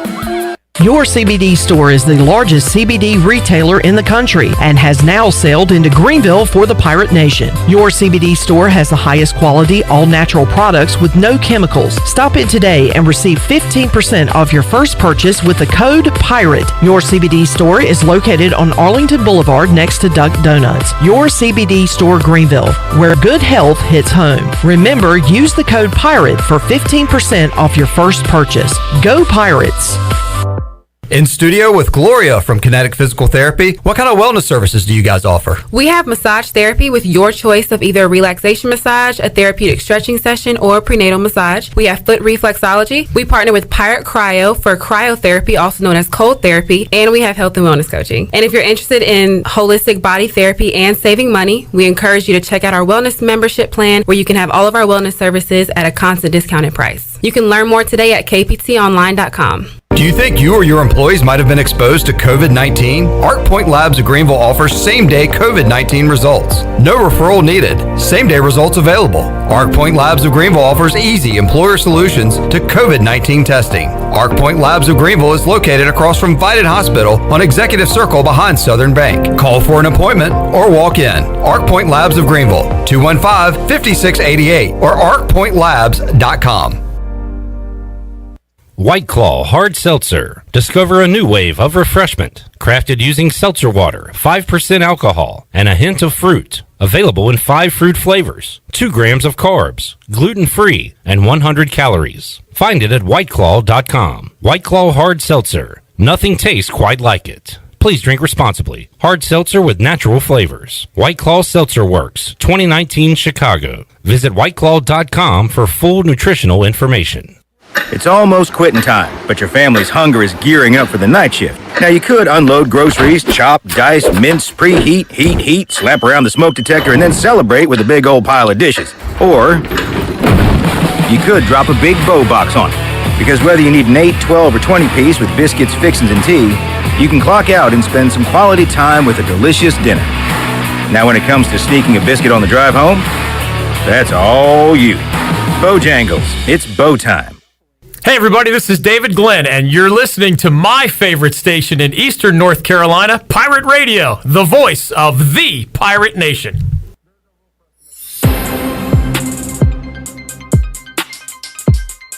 You're listening to Hour 2 of Pirate Radio Live. This hour of PRL is brought to you by Bud Light, reminding Pirate fans to stay in the game and drink responsibly. Proudly distributed by Carolina Eagle Distributing since 1989. Now, back to the show. Welcome back. Hey, Quality Equipment is your full-service John Deere dealer with 27 locations to serve you. Quality Equipment is open in Winterville next to Sam's Club, or you can visit online at qualityequip.com to find the location near you. Now let's head back in to PRL. Here's your host, Clip Brock. All right, thank you, Shirley. Welcome back inside the Pirate Radio studios, Pirate Radio Live. Clip Brock and Coach Todd Lipe hanging out on a Tuesday. Coming up later on in today's show, we'll check in with WITN Sports Director Billy Weaver in just a little bit. Stephen Igoe said to join us at 5 o'clock. ECU was set to practice today, and I'm assuming they are right now. They have a Zoom with Mike Houston scheduled for 6 o'clock. This is the new normal. Coach, thank you for coming in. Maybe you won't have to deal with the media as much anymore in this new world we live in. That's good for you, right? Yeah, well, I didn't mind. I didn't mind the media anyway. All right. You could deal with Bailey and North and Weaver and those guys. Yeah, Bailey always wanted an exclusive and stuff. Like, he still called me for, hey, when you find out something, like that's how it works. He's nonstop, man. Good. Thank you for coming in today. And we were talking ECU football during the break, and for all the Pirate fans listening, Coach Todd Lipe, you think the Pirates going to be all right, don't you? I do. I think they're talented and hungry, and I think they just need an opportunity right now. It's great to have a local flavor on that team, and I'm a Conley guy. I graduated from Conley a few years ago, 20 years ago to be exact, and but to have Holton and CJ, and then we mentioned Keziah Everett from Farmville Central, so the eastern part of North Carolina well represented on that ECU team, and as a coach who's coached around here for a long time, that's got to be pretty cool, right? Yeah, I mean, you want your kids, if you got any, and it's really hard to have them now. I mean, you might think they're awesome, but they better check some boxes before anybody else thinks they're awesome. But it would be nice to have some kids that that stayed home and played and getting some more over at East Carolina. Yep, that'd be great. Talking to Todd Lipe, Aiden Grifton head football coach, and once again, you think a decision on the 2020 high school football season will be made soon? I think was the word. Did you say this week? I think the last day they're supposed to, by the Monday. Okay, would be the last day they could hold out. I was told basically no decision is not a decision, so they got to make a decision on something. Everybody's in limbo. Yeah. And we just need the leadership to tell us what we're going to do. And, people ask me all the time. I'm like, well, look, nobody's asking me what I think, so I don't know. But I know that we want to play. Yeah. And I feel like we can be safe doing as much as we can. So. And I've said through this whole thing that – and I'm saying this kind of as a fan, not a coach, it might be different, that the word postponed is better than canceled in the world of sports. It gives you some hope, but now I'm starting to kind of see your position here that you want a definitive answer at this point. It's been kicked, the can's been kicked maybe two times. Yeah, it has. No doubt. We want to play right now. Everybody wants to play. The kids want to play. The coaches want to play. The parents want to play. Every kid that came out to workouts, they're thinking they're going to play. At the same time, I would much rather them tell me, hey, we're going to do it in the spring than not know anything. Right. So we want to go now. If we can't go now, just tell us when we can go. It's kind of like Coach O at LSU. Call me at midnight and we'll go play in the cow pasture. We don't care. That's what I told the kids. That's how I feel. I don't care. Really, just make sure we get to play. Yeah, and that's kind of where Todd Lipe and I'm sure a lot of coaches in Eastern North Carolina are at right now. I had Clay Medlin, J.H. Rose AD on a few weeks ago, and I said to him, like, the greatest schedule I could ever come up with would just be Pitt County home and home for 2020. Just play your neighbors a few times, Coach. Yeah. No, all right. Well, I thought it'd be a good idea. It's like there's a couple of 4A teams. I know now 3As, but they're really not 3As. They're really 4As. The 4A got bigger. Everybody else got smaller. We're actually 1A right now, numbers wise. We're like 605, something like that. Man. So yeah. They're supposed to do the realignment this year too, so we could be going 1A. And that would be going into what, the 2021 season? Yeah. So this is the last year of this 4-year realignment. Gotcha. And you said you like your team going into this season, and I don't know, how do you and Coach Cornwell go about things the same? Was it a culture shock at all, I guess? Are you taking over for your students, your student athletes becoming head coach? No, not really. I mean, it was, I was happy. I was blessed to be able to come to Aiden Grifton and work for Paul. And Paul kind of gave me the defense. And the way we had always done it, we'd split up the varsity and JV. So it would be varsity offense, JV defense, and then we'd flip them. So we all coached all the kids. Mm-hmm. So those types of things, all the kids knew me. It's not that big of a change. Now we are changing the offense up a lot. Defensively, we'll basically, we're even and odd and multiple front and stuff. So none of that's really going to change defensively. But Paul's got a lot of fire in him. He still does, and we coach a lot alike. We care for the kids and love on them a lot. So there's not that much difference. Right. Now Paul's from there, and he's now over at Farmville now. That's a weird thing for me, anyway. Just talking to him every year. You gotta take what they give you at that assistant principal job. Yeah, and I'm not.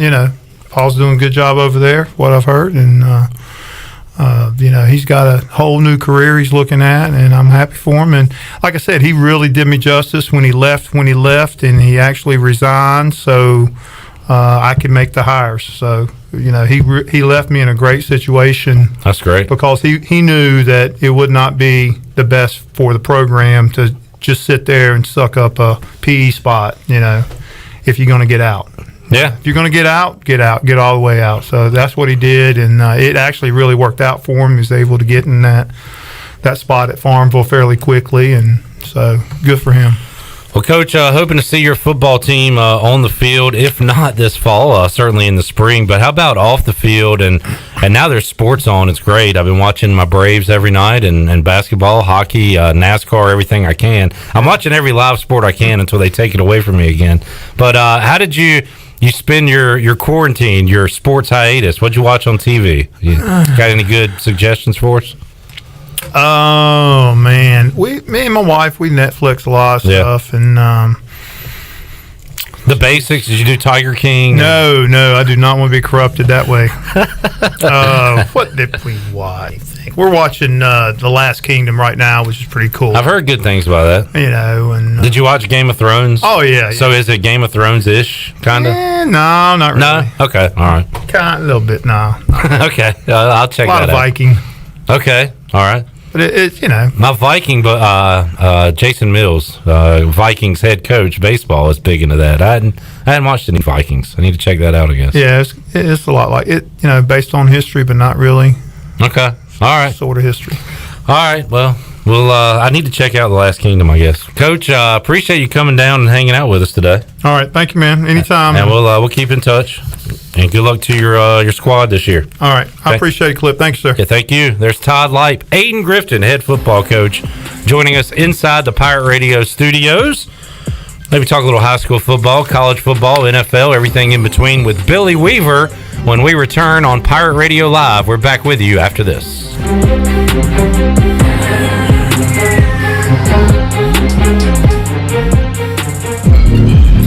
Are your workouts more fun than this? Well, if they are, then I want to sign you to an endorsement deal with Michelob Ultra. I'm looking for anyone and everyone who makes working out a blast. If that's you, head to TeamUltra.com for a chance to score awesome perks like Team Ultra gear and more. That's TeamUltra.com to enter. No purchase necessary. Open U.S. residents 21 plus. See official rules at TeamUltra.com. Message and data rate may apply. Void where prohibited. Enjoy responsibly. AB Michelob Ultra Light Beer, St. Louis, Missouri. This is Stephen Igoe, publisher of HoistTheColors.net. Recruiting is the lifeblood of any college sports program, and no one devotes more coverage to the future of ECU athletics than Hoist the Colors. Want to know who's going to be the next Holton Ahlers or Jaden Gardner? We've got all the inside scoop on the Pirates' most talented recruits and top targets 24/7. Sign up now and get your first month of coverage for a single $1. HoistTheColors.net, the most reliable reporting on ECU athletics. There's nothing like Pirate Game Days. He's got the ball. He starts right. He goes left, and there he goes. 10, 5, touchdown Pirates. Holton Ahlers takes it in from 21 yards out. The sight of a tailgate. The roar of the crowd. Support the Pirate Club and buy your season tickets today by visiting ECUPirates.com. We're in this together. All hands on deck. One Pirate Nation. Hey Pirate Nation, this is Tom Brown from Brown & Wood Buick GMC Truck. We've been serving the Pirate Nation in Eastern North Carolina for 83 years. We have 4 brands, 3 generations, 2 showrooms, and 1 goal to make sure you leave a happy customer. This month at Brown & Wood is employee pricing on all Buicks and GMC SUVs, including Canyon, with the purchase and lease options. Remember, Brown & Wood is the home for the lifetime powertrain warranty for all makes and models. We're located on Greenville Boulevard next to the Convention Center, or shop us online at brownandwoodauto.com. The Frells family lives on a lush piece of land called greener pasture, and they work on it behind the wheel of a John Deere 1 Series tractor. With its durable construction and features that hook up to dozens of attachments with ease, no job is too tough. The Frells family runs with us, because this is more than just land, it's home. Nothing runs like a Deere. Search John Deere 1 Series for more. Get quality at every turn with Quality Equipment, your local John Deere dealer, with 27 locations in North Carolina and southeastern Virginia. Find out more at QualityEquip.com. Let us help you get back to business. This is Donald Stocks and Justin Judge of PIP of Eastern North Carolina. We're ready to assist your business with branded PPE. Would you like face masks with your logo? We can do that, plus custom social distancing signage. Now is the time to ramp up your marketing efforts. Whether it's cutting edge, contactless, touchless marketing, or traditional direct mail, we can do it all. We are PIP of Eastern North Carolina. This is my new Shakaroni pizza. extra cheese, extra pepperoni right to the edge, and the biggest slices in Papa John's history. But it's bigger than pizza because $1 from each sale is donated to support communities. Hey pizza fans, order the new Shakaroni Pizza with double pepperoni and extra cheese loaded to the edge for only $12. Place your order today online at papajohns.com and sign up for Papa Rewards. Papa John's, the official pizza of the ECU Pirates. Over 32 years ago, the Ronald McDonald House of Eastern North Carolina opened its doors as a place to help families stay together and close to the care they need when they have a sick child. With the addition of a second Ronald McDonald House in Biddle, our need to serve is greater than ever as the medical community flourishes. Help us expand our mission of keeping families close as we grow to meet that need. You can show your support by making a donation to the Ronald McDonald House. Visit our website today at rmhenc.org for more information. Thank you for your support. This is assistant football coach Drew Dudzik, and you're listening to Pirate Radio, the voice of the Pirate Nation.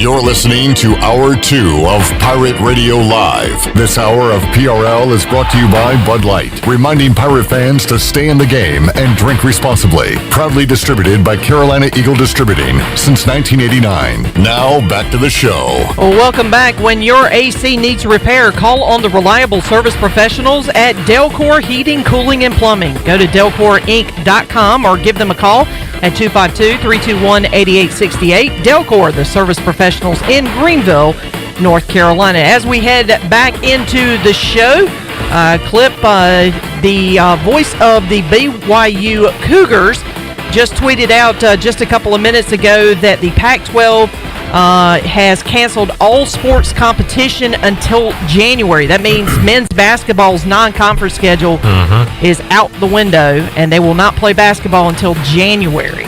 Well, that kind of falls... Which is kind of expected. It falls in line with what John Gilbert was saying yesterday, that if they push football back to the spring, that likely means you won't be seeing sports in 2020. Pretty much, in yeah. College. And I was kind of figuring because of course with basketball being an indoor sport, you run the risk is much higher as opposed to being outside. So, but they just made it official, I guess. Putting the word out that no sports competition for the Pac-12 until 2021. And this is why I started asking questions yesterday. And let's bring Billy Weaver on, WITN Sports Director. Weave, how you doing, man? Doing good, man. How about you? Doing all right. Until Shirley gives me another bad news update. Just kidding, Shirley. Just kidding. It's an hour-by-hour thing. Yeah, it really is. And it is kind of par for the course with this whole coronavirus pandemic, because I can remember when we started, when all this started back in March, and leagues started canceling or postponing play and stuff like that. It was an hourly and kind of a daily thing. You just kind of sat around the computer and wondered who was gonna fall next, what domino was gonna fall next. And today it was two of them with the Big Ten and the Pac-12. And Billy, that day that everything kind of stopped was the 11th of March, and we sit here August 11th, and more things are stopping, and it's deja vu all over again, unfortunately. What I was saying a moment ago, this is why I was asking Glenn and the folks on yesterday about, so when is the NBA and NHL cranking back up? Because we'll hopefully have an NFL season, but I don't want there to be another sports hiatus on the calendar, Billy. And if there's no college football, and then as Shirley just reported, no Pac-12 until at least January, so that rules out, basketball. We could be searching for sports in the winter, it appears. But again, we'll wait and see what happens with these other conferences in college football, as the Big Ten and Pac-12 will not be playing this season.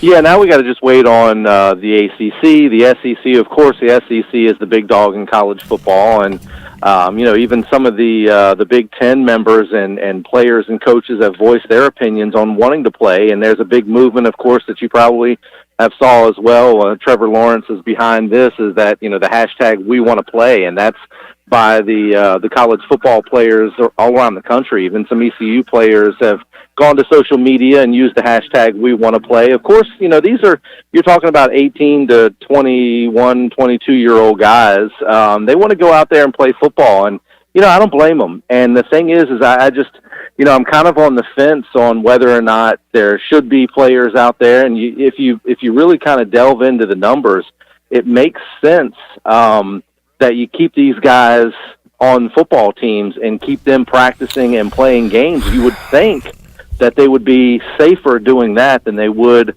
just in the general population on campus. The bottom line is colleges are open right now.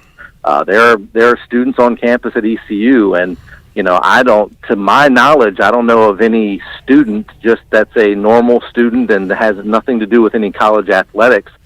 I don't know of any of those students walking around, my daughter being one of them, that gets tested 2 or 3 times a week for COVID, like the football players do. I think they're in a safe environment.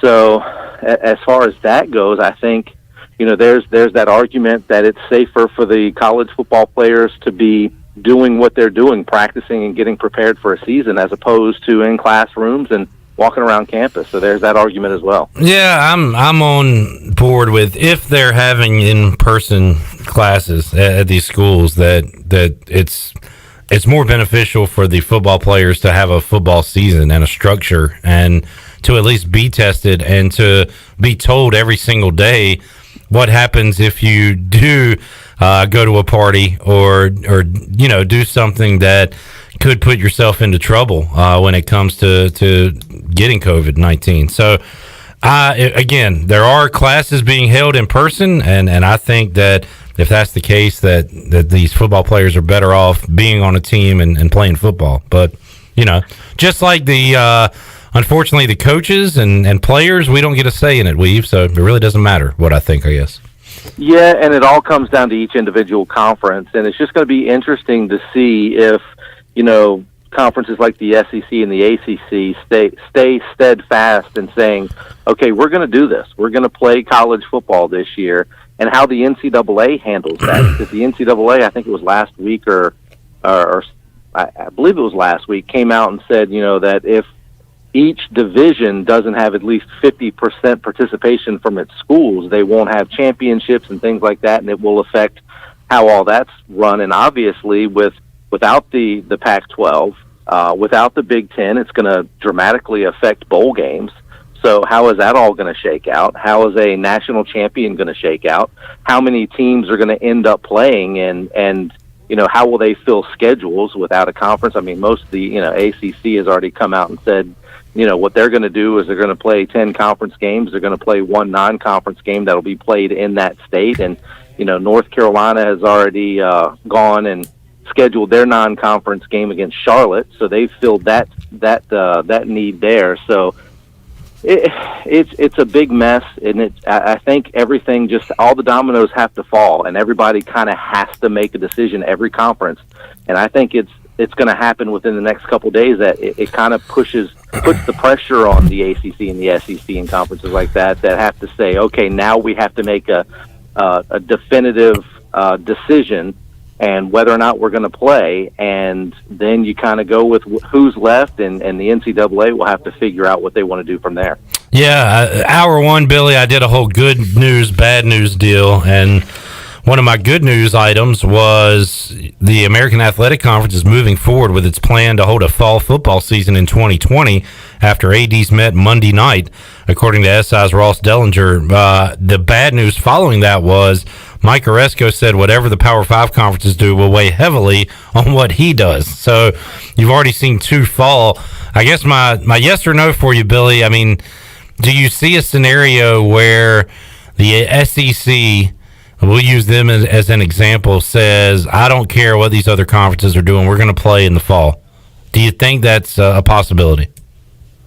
I think so. Okay, I mean, that's the power of the SEC. Right. The SEC, I mean, people, I don't know if people can really get a firm grasp on how powerful the SEC when it comes to college football is.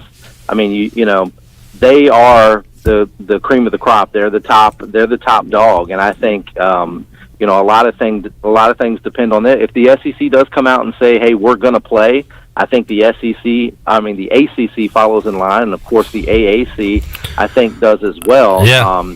I just think that if no more Power 5 conferences announce that they're going to cancel or postpone college football for 2020, then I think those other leagues will definitely play. So, but like I said, and of course, that's just speculation on my part. That's just a guess, and that's the thing, is this whole thing is just a big guessing game.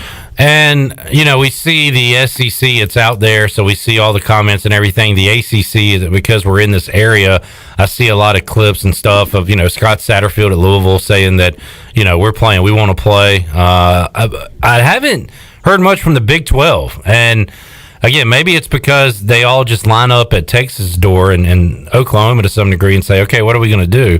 But I feel like the Big 12 has been kind of quiet in all this, or maybe I'm just missing it.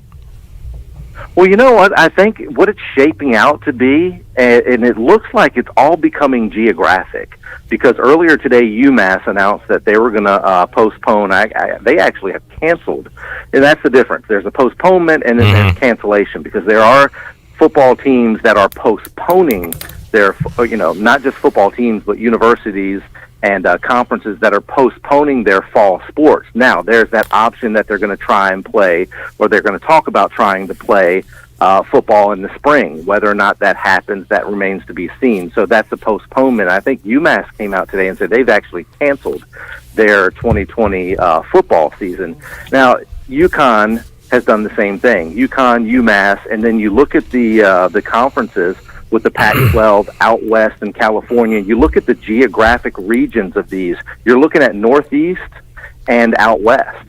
But as far as the Midwest, of course, you got a lot of Big Ten schools in that area, but the southern it's like states, the Southwest and Southeast. Yeah, everything in the South is clear right now, it appears. Right. It's like there's a storm that hit everywhere but in the Southeast. Yeah. And what's the big cash cow in the Southeast?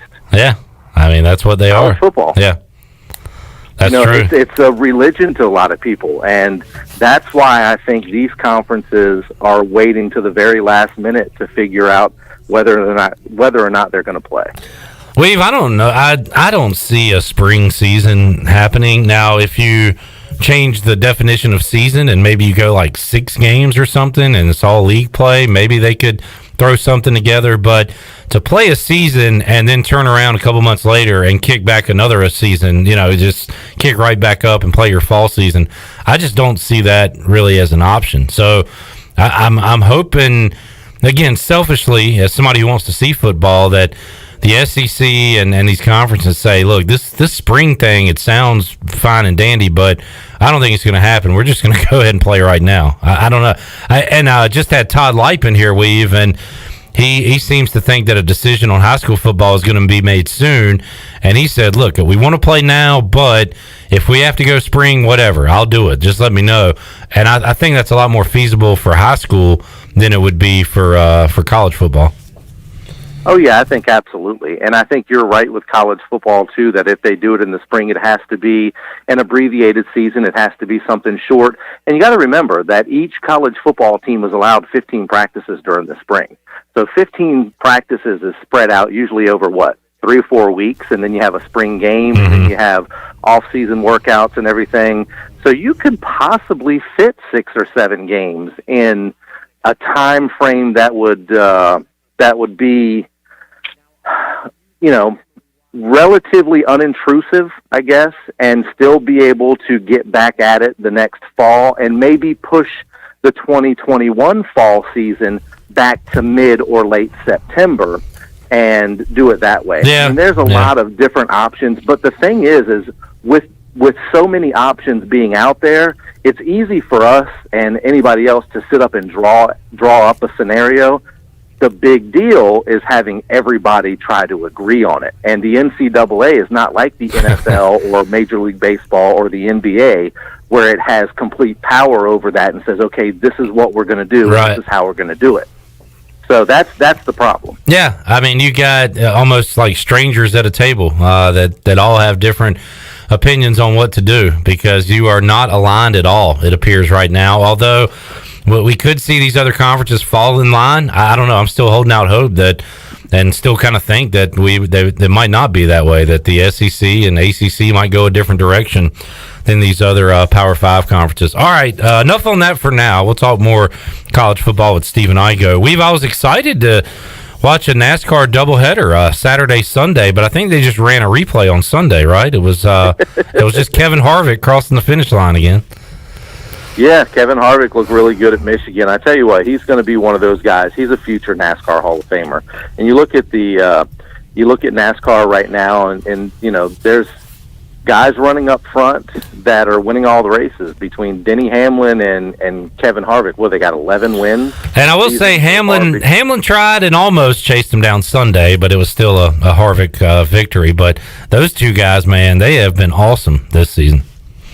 Yeah, they have. They're definitely the cream of the crop when it comes to NASCAR, and I'm still waiting on my guy Kyle Busch to get up there and win one. I don't know what this weekend is going to be real fun. You know, I had a lot of fun going to Charlotte and checking out the Roval before they debuted that course, and watching it on TV. That was really neat. Now they're going to go to Daytona this weekend, sort of the same thing. They're running the road course at Daytona, which, you know, if you look at it, looks a lot like the Charlotte Roval. The drivers really like that. The fans like it.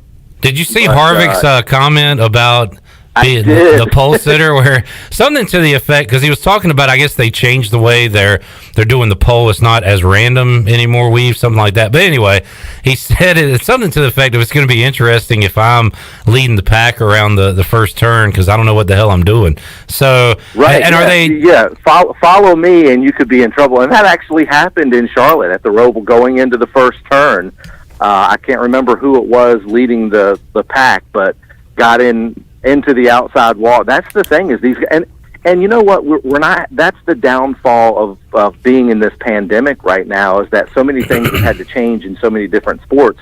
And in NASCAR, there's no qualifying, there are no practice runs and everything. So these guys are going to these tracks stone cold, not having tested out their equipment, not having done any qualifying laps or any practice laps. The practice laps that they get are basically on the they're on the pace lap when they're running at the beginning. The yeah, right. When they're running 40 or 50 miles an hour. You know. So tune in to the beginning of this race, folks. Tune in at the very beginning. That's Weave's suggestion. Could be some funny, some crazy stuff going on coming up this Sunday. Weave, let's see what else. The Mets got beat by like 30 last night. That's not good. We won't talk about that. Have you been enjoying these sports? Got Canes coming up tonight. I've watched a lot of NBA and baseball over the last few days. What have you been keeping an eye on in the sports world? Well, I have been. I've been watching the NBA, and I saw where two of our Eastern North Carolina products, Brandon Ingram and Bam Adebayo, were two of the three players. Are ones to watch as most improved players in the NBA this year, and those guys have been putting up great numbers. By the way, the guy that got snubbed, Weave, is Devontae Graham, who is a Hornet now but grew up in Raleigh. It should have been all three North Carolina guys. Right. Yeah, how cool would that have been? I mean, that would have been awesome. And I also saw. I'm sorry. Go ahead. Been watching a lot of that, and the NHL, of course, tonight with the Carolina Hurricanes, and they kind of, I mean, everything is just setting up good for them. Yeah. You know, they come out of the gates. They had played. The good thing about the Carolina Hurricanes is in the second year of Rod Brindamore, they have just come into their own. I think he's going to be an incredible coach. He's going to be one of those guys, in my opinion, that could be an NHL Hall of Fame coach when it's all said and done. But, you know, coming out of the gate, they were playing very well before the pandemic hit. And they picked up right where they left off when the hockey season restarted back up in the bubble in Toronto. They took care of the Rangers in 3 games. Now they've got a team that's kind of reeling a little bit. And, you know, in the round-robin format, the Boston Bruins went 0-for-3, and they're the number 4 seed. So they play them in a best-of-7 series. Of course, last year in the Eastern Conference Finals, they faced the Bruins and lost in 4 games. But that was a different year, and, you know, I think the Canes have it's setting up very well for the Canes to go deep in the playoffs in the NHL. I agree. They have been hot. Bruins have not. Game 1 coming up tonight at 8 o'clock. Looking forward to that. One more NBA note I was going to mention, Billy, that Montrezl Harrell, who I believe left the bubble to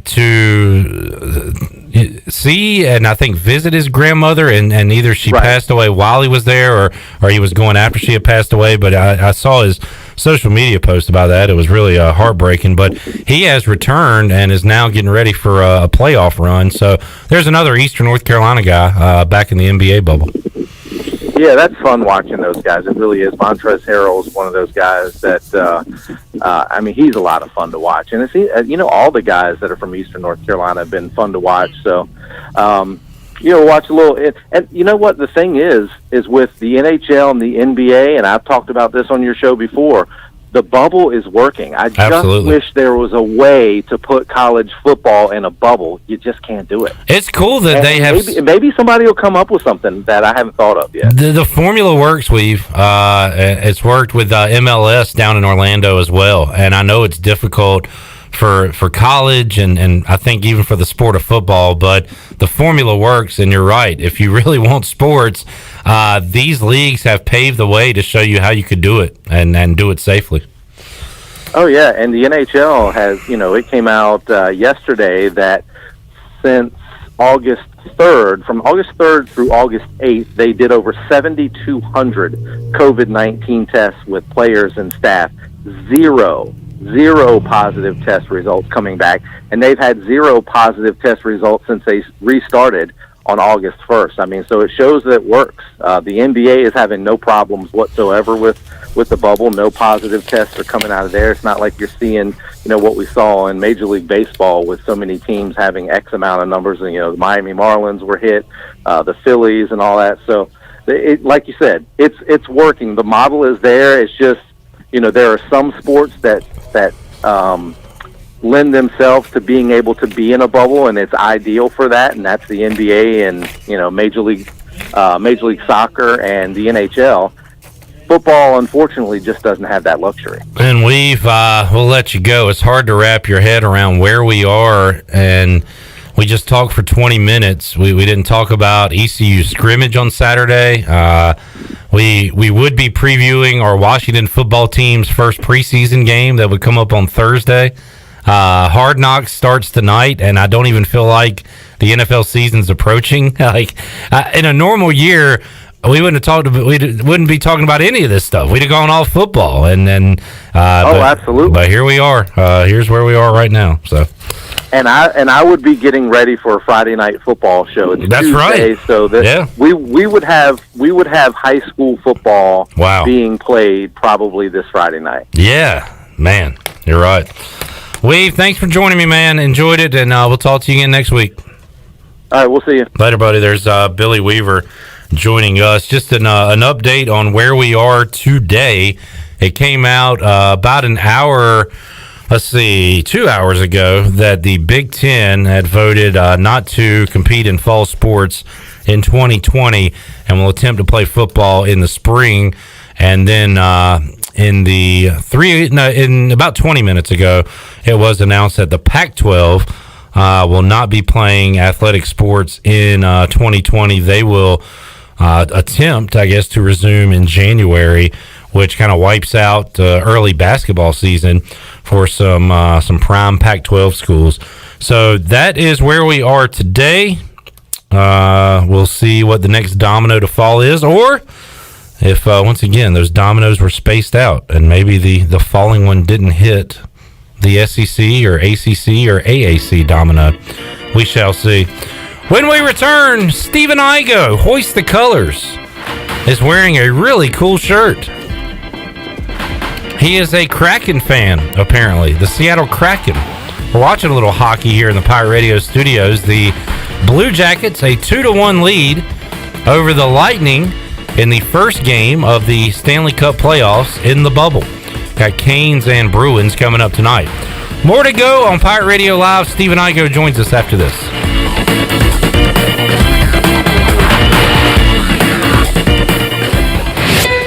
Let's turn a trip to the branch into a tap on your phone. Let's hit pause on a lost debit card without hitting pause on life. That's how First National Bank is redefining convenience. With a top-rated mobile app that puts more security and control at your fingertips, and friendly people to help you succeed right by your side. Let's get started at fnb-online.com or your local First National Bank. FNB member FDIC. In studio with Mike Mullis from Fixed NC. And Mike, you guys have a disinfecting service for homes and businesses. Yes, we have a two-step process that includes disinfecting and also provides 30 days of protection to all surfaces treated. We're doing this for 10 cents a square foot in businesses and $10 a room in your home. Mike, how can folks get in touch with you? Call me directly at my cell, 252-999-0001. Again, 3 9s, 3 zeros, and a 1. Or fixednc.com. Domino's week-long carry-out deal means you can carry out 3-topping pizzas for $7.99 each every day. That's right, $7.99 each, and every day means any day. But just in case there's any confusion, we've set up a helpful website to confirm if today's a day you can carry out 3-topping pizzas for $7.99 each at Domino's. Just go to howaboutoday.com to find out if Domino's week-long carry-out deal is valid today. Spoiler alert, it is. Carry out only. You must ask for this limited time offer. Prices, participation, and charges may vary. Excludes extra large and specialty pizzas. Crust availability varies by size. With rates being historically low, now is the best time to buy or refinance your home. This is Talbot Green with Angel Oak Home Loans. Now is the time to take advantage of the opportunity to buy more home or refinance your current mortgage. The combination of our local team's experience and Angel Oak's wide offerings of products from standard conventional, government, and portfolio loans has something for most financial situations. For more information, call Talbot Green, Joanne Weir, or Wanda Hager at 751-2060. NMLS 1719250 and 685-842. Equal housing lender. Ahoy, mateys! To keep those cars clean, you need the Pirates Cove Fast Pass. The new Pirates Cove Car Wash on 10th Street is now open. The 10th Street location is offering Fast Passes for $9.99 for new Fast Pass customers. These Fast Passes will at all 3 Greenville locations. Visit us on Fire Tower Road, Memorial Drive, and now on East 10th Street. And coming soon, Haviland Express Lube and Pirates Cove Car Wash in New Bern. So we have you surrounded. Pirates Cove, the official car wash partner of ECU Athletics. Wouldn't it be great if you could get auto, home, life, and business insurance all from one agency? Well, that's where the Gavigan Agency comes in. They can help protect what is important to you. So why not simplify your life? See the Gavigan Agency in Greenville or give them a call today at 252-756-1400. Nationwide is on your side. Nationwide Mutual Insurance Company and Affiliates, Columbus, Ohio. Subject to underwriting guidelines, review, and approval. Let me tell you a thing or two about the people who don't compromise. For starters, they love a nice, cold Pepsi Zero Sugar. Why? Because it's delicious, it's refreshing, and it has zero sugar. How's that for not compromising? They're the sort of person that likes surf with their turf. Because who decided beef shouldn't have a buddy? And the drink with their feast? Yeah, they have a Pepsi Zero Sugar. The person who doesn't compromise loves a good golden doodle. All the golden retriever goodness with just a hint of doodle. No compromises there. Oh, and when they're bringing said golden doodle for a walk, they bring a Pepsi Zero Sugar. They're the kind of person jorts were made for. 50% jeans, 50% shorts, 100% the most comfortable thing that's ever graced your wardrobe. Not compromising never looked so good. So crack open a Pepsi Zero Sugar and taste what it's like to have it all. Pepsi Zero Sugar. Zero sugar done right. That's what I like. This is Pirate Radio, WGHB Farmville, 1250 and 92.7 FM Greenville, WDLX Washington, 930 and 104.1 FM Washington.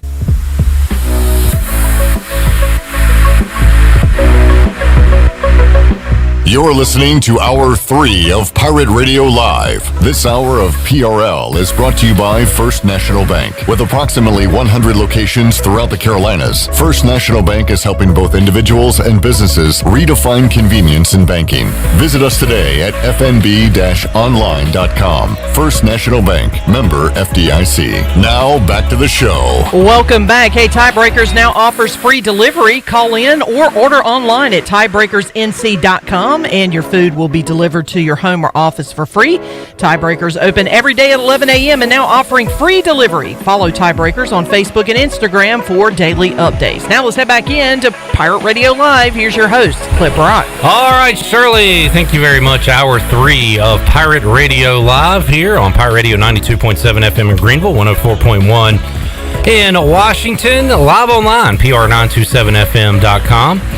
And, of course, you can check us out on Facebook Live and YouTube Live. Stephen Igoe hanging out for 30 minutes or so. He's got a Zoom to get to, more important things, coming up at 5:30. So yeah, we got to get ready for college football season. That's right. This is very important to get the practice report because there will be football in the fall of 2020.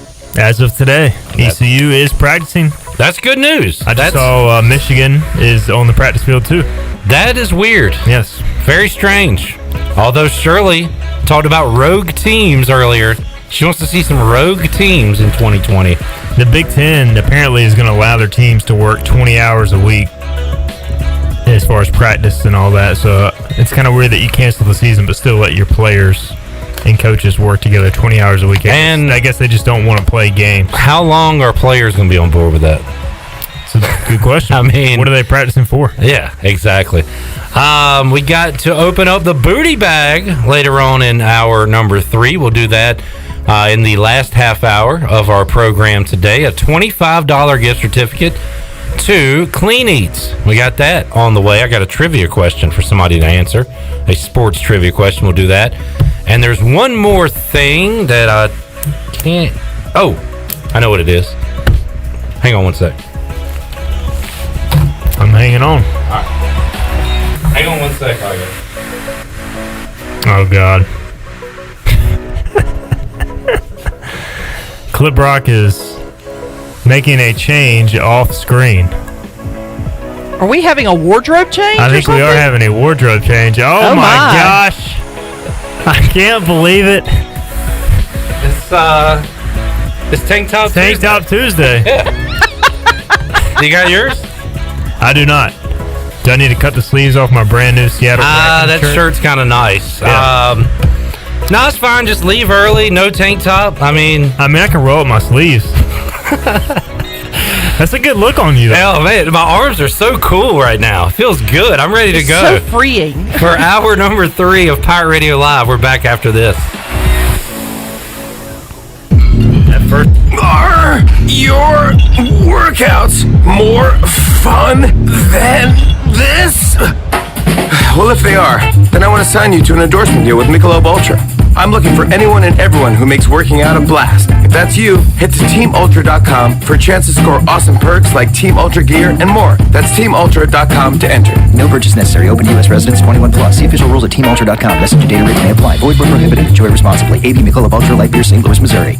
You've probably heard a lot about CBD. The leading provider of CBD is your CBD store Greenville. Their staff is committed to creating a comfortable environment to ensure every customer gets the exact treatment they need. Our franchise is the largest CBD retailer in the country, and with trained PhD chemists and direct communications with health leaders across our network of stores, your CBD store Greenville has the highest quality all-natural products. Your CBD store Greenville in Arlington Village next to Duck Donuts, where good health hits home. Warren's Hot Dog Pizza, homemade lemonade. Hey, Pirate Nation, Warren's Hot Dogs, 2 locations are open for business in Greenville and Chocowinity. Both locations have drive-through windows, so stop by today for hot dogs, pizzas, subs, apple and peach turnovers, homemade lemonade, and breakfast in Chocowinity, featuring homemade cheese, ham, and chicken biscuits, plus sausage dogs and more. Warren's in Greenville, across from Ron Ayers Motorsports, and in Chocowinity next to the fire department. Warren's Hot Dogs. Want some? Get some.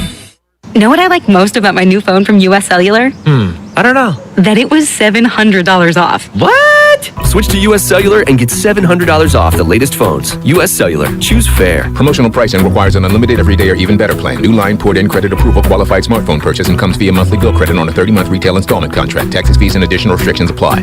Does the idea of going to your local U.S. Cellular store make you feel a bit uncomfortable? Tired of the hassle of waiting and wearing a mask? Let Toby Williams and his outside sales team take away that worry. They will come right to your home or office and drop your phone off on the porch or at the front desk for you. Saving you time and worry is what the team at Cellular Warehouse is all about. Call Toby today at 252-799-7051 and let them help you with all of your wireless needs. Cellular Warehouse, your local U.S. Cellular authorized agent. Summertime is here with hot temperatures, thunderstorms, and hurricanes. It's easy to recognize pests invading your home, but a lot of people forget about moisture destroying your home's crawl space. Pest Tech is celebrating its 20th year protecting your homes using dehumidifiers, professional-grade liners, and most importantly, our licensed and highly trained technicians. Visit pesttechofgreenville.com for a free estimate on moisture control and the other silent destroyer, termites. Trust your home to the best. Pest Tech of Greenville, your East Coast exterminating professionals. It's summertime, and there's no better time to drive away in a quality pre-owned car or truck from Greenville Auto World. Let Greenville Auto World show you how easy it is to buy a quality used car in Greenville. We believe fair prices, superior service, and treating customers right leads to satisfied, repeat buyers. Are you planning that summer trip by car? Well, get yourself set with an oil change and 27-point inspection. Greenville Auto World, 3840 South Charles Boulevard, across from Hardee's at Bell's Fork. Hey, welcome to Jack Brown's. Hey, can I get a cheeseburger and add lettuce and tomato? No, we don't have it. You can get some macaroni and Greg Brady style. Or cream cheese and jalapeno jelly. Cobra Kai. Or bacon, a fried egg, and some cheese. Chiflet. Or just cheese, like a cheeseburger. Cool, I'll take a Greg Brady with those new cheese fries you guys got. Sounds good. Oh, I forgot. Can I get a side of ranch? No! Jack Brown's, 805 Dickinson Avenue, Greenville. This is Marcus Crandall, former ECU Pirate and Grey Cup champion. And you're listening to Pirate Radio, the voice of the Pirate Nation.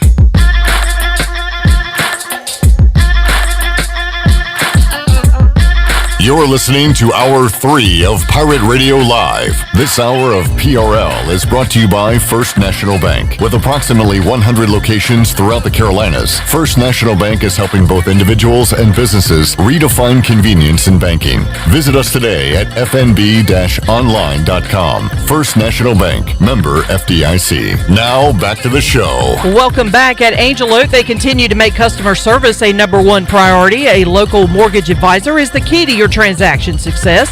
The combination of their local team's experience and Angel Oak's wide offerings of products from standard, conventional, government, and portfolio loans has something for every financial situation. For more information, call Talbot Green, Joanne Weir, or Wanda Hager at 751-2060. Now let's head back into Pirate Radio Live. Here's your host, Clip Rock. All right, we got to move it back a little bit, Shirley. We can't see the full tank top greatness. Hopefully we can get it in the camera shot. All right, there we go. It is Tank Top Tuesday. Only Shirley and I are recognizing this holiday, apparently. I was not informed of this. You were. Everybody was. We've been talking a big game, but there was no confirmation of it. I know. I didn't think you were just going to go over there, rip your shirt off, and come back in the tank top. I told Shirley and Glenn yesterday that I was going to go home, find a polo that I don't wear anymore, and cut the sleeves off. And make it into a button. That's the thing, yeah. Not even just a tank top, but a polo that's been turned into a tank top. Which is outstanding. I think it's classy. It's a great look, honestly. Yeah, I think it's pretty classy. You may be starting a trend here. I am a trendsetter. You just wait. Cargo shorts are coming back at some point. Cargo shorts and button-up tank tops. It's the hot new summer look. And you saw it here first on Pirate Radio Live. All right, we will open up the... I was going to say only in 2020. Yeah, really. This is pretty normal, right? It fits right in. Yeah, this is the 10th weirdest thing you've seen so far today, probably. All right, Steven. What's up, man? Let's get a quick news update on what's happened today. Big Ten, no football in 2020. Pac-12, no football in 2020.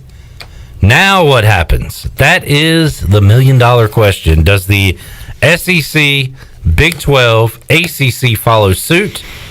I don't think we're going to hear anything. I should stop making predictions. But I don't think we're going to hear anything from the AAC until we hear from those other leagues first.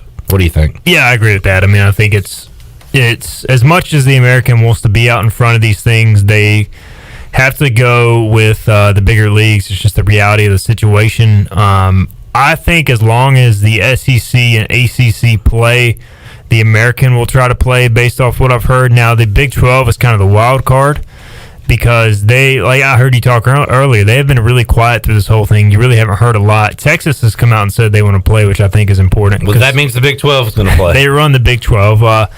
So I don't know. I mean, I think if the Big 12, which according to reports, they're meeting tonight, the presidents and ADs. Their commissioner basically said, we'll see. He doesn't want to make any decision on his own. He wants to leave it up to the schools. But what was the question asked to his we'll see answer? Without the Pac-12 and Big Ten playing football this fall, can the Big 12 play football this fall? And he said, we'll see. That is not a good sign. I say that to my daughter now, and my dad used to say it to me. Dad, can Daniel come over and sleep over tonight? We'll see. You know what that means? That means no. It doesn't mean no. It just means like probably not. Don't ask me. Like, this conversation's over. It's not going to happen. Instead of saying no, you say we'll see. Maybe it's a different we'll see. But in my life, we'll see is never a good thing. I come from the same background, so I agree with you. Now, it does seem like, according to that report, he's basically going to leave it up to the schools rather than kind of come out and lead the charge with his on take, so to speak. But still, yeah, I mean, you would feel more reassuring if he came out and said, we're going to try to play. That's a good point you just made. Like, is it even up to the commissioners?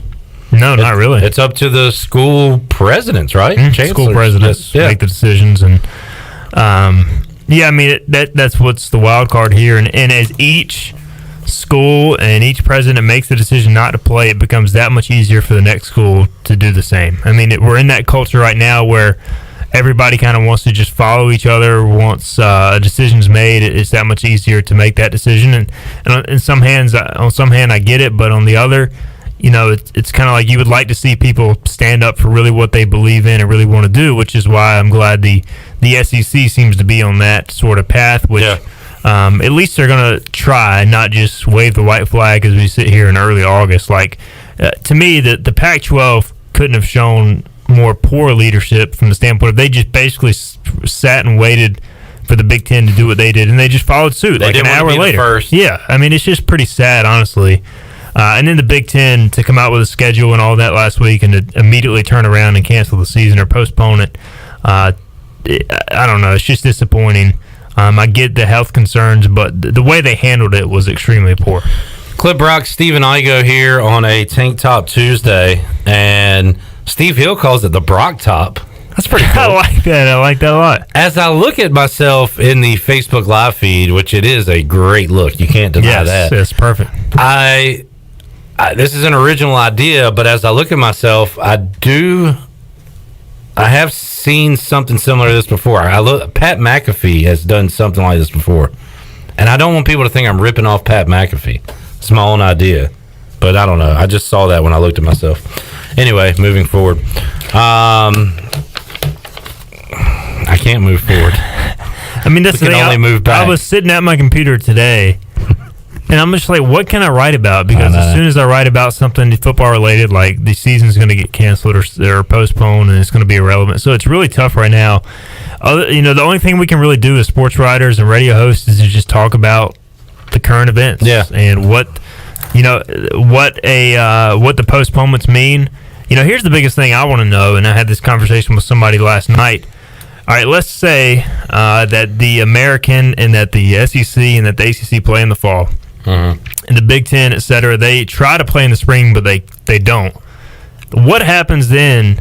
Because you're going to have uneven eligibility. Oh, boy. Yeah. You're going to have guys in the Big Ten requesting extra years, et cetera. The SEC, the American, all these conferences are like, no, like you guys had your opportunity to play. You don't get the extra scholarship. So then it becomes just an absolute cluster. Not that it isn't already, but that just makes it that much worse. And there's no one governing body that can force all conferences not to play, right?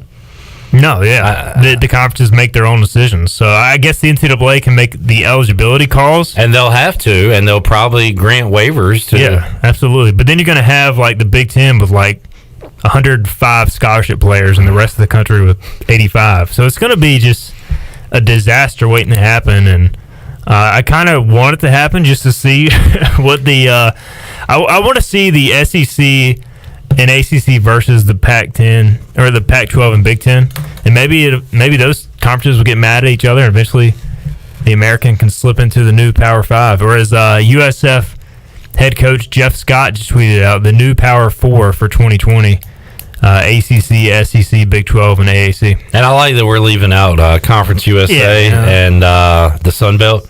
Screw those guys. Well, right now, I guess, isn't there one more that we're leaving out? Or is it only 6 still in play? So Mountain West dropped, right? Mountain West, MAC have dropped. And I guess that's it, yeah. So you got 6 hanging around. So yeah, Power 6. I mean, I do think the Big 12 really is a key swing, because I think if they cancel or postpone, I think it becomes that much. It puts more pressure on the rest of the conferences to do the same. Whereas if they stay as is, then I think it's easier to stay on this path. Great question from Brian Miller. This will be good to discuss with Wager McGee on Wednesday. What are the updated odds for ECU's national championship minus the Big Ten and Pac-12? That's a great question. Their odds had to shoot up a little bit, right? You would think so. I mean, I think there's just under 50% as far as schools not participating in the FBS this year as of right now. So, I mean, those odds have skyrocketed, right? Igoe, do you think, compared to what they were, there's any chance? Do you still have anything on your chance meter that there's football in 2020? Yeah, I got something. Yeah, I mean, I go back and forth because of all the eligibility stuff you just talked about. How would that be worked out?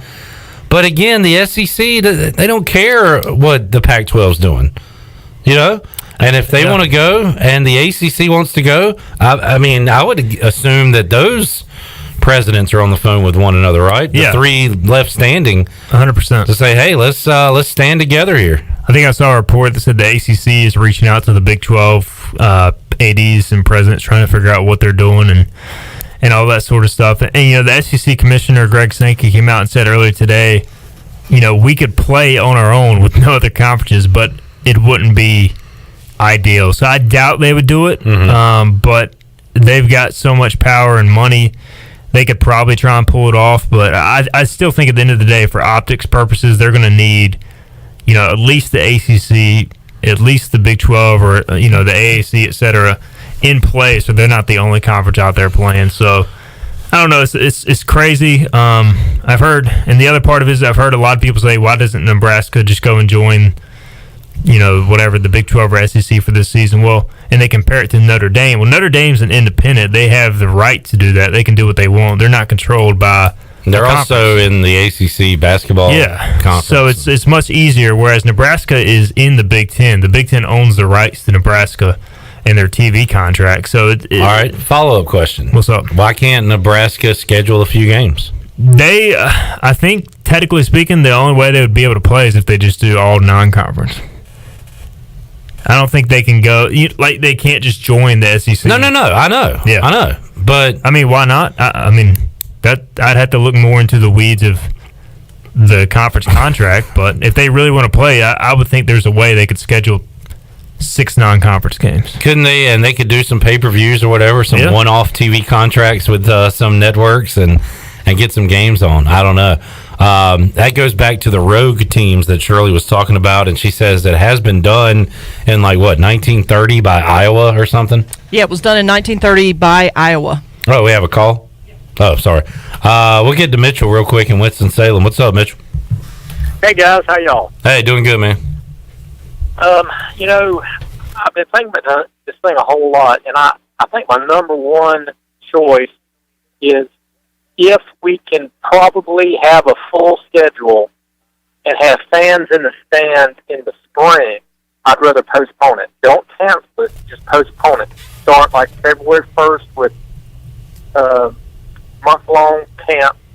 Play your first game the first weekend of March. Play as many games as you can, and then start bowl season in the first weekend in June, and then do your 4-team national championship playoff in July. Then take 6 weeks off and start 2021.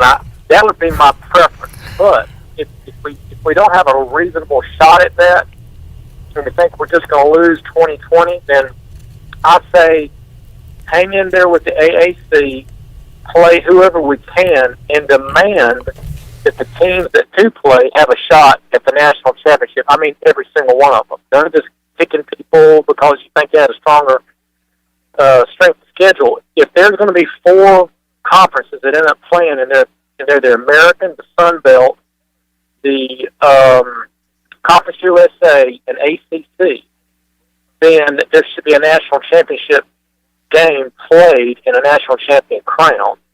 And that would be, at least for us involved, exciting beyond belief.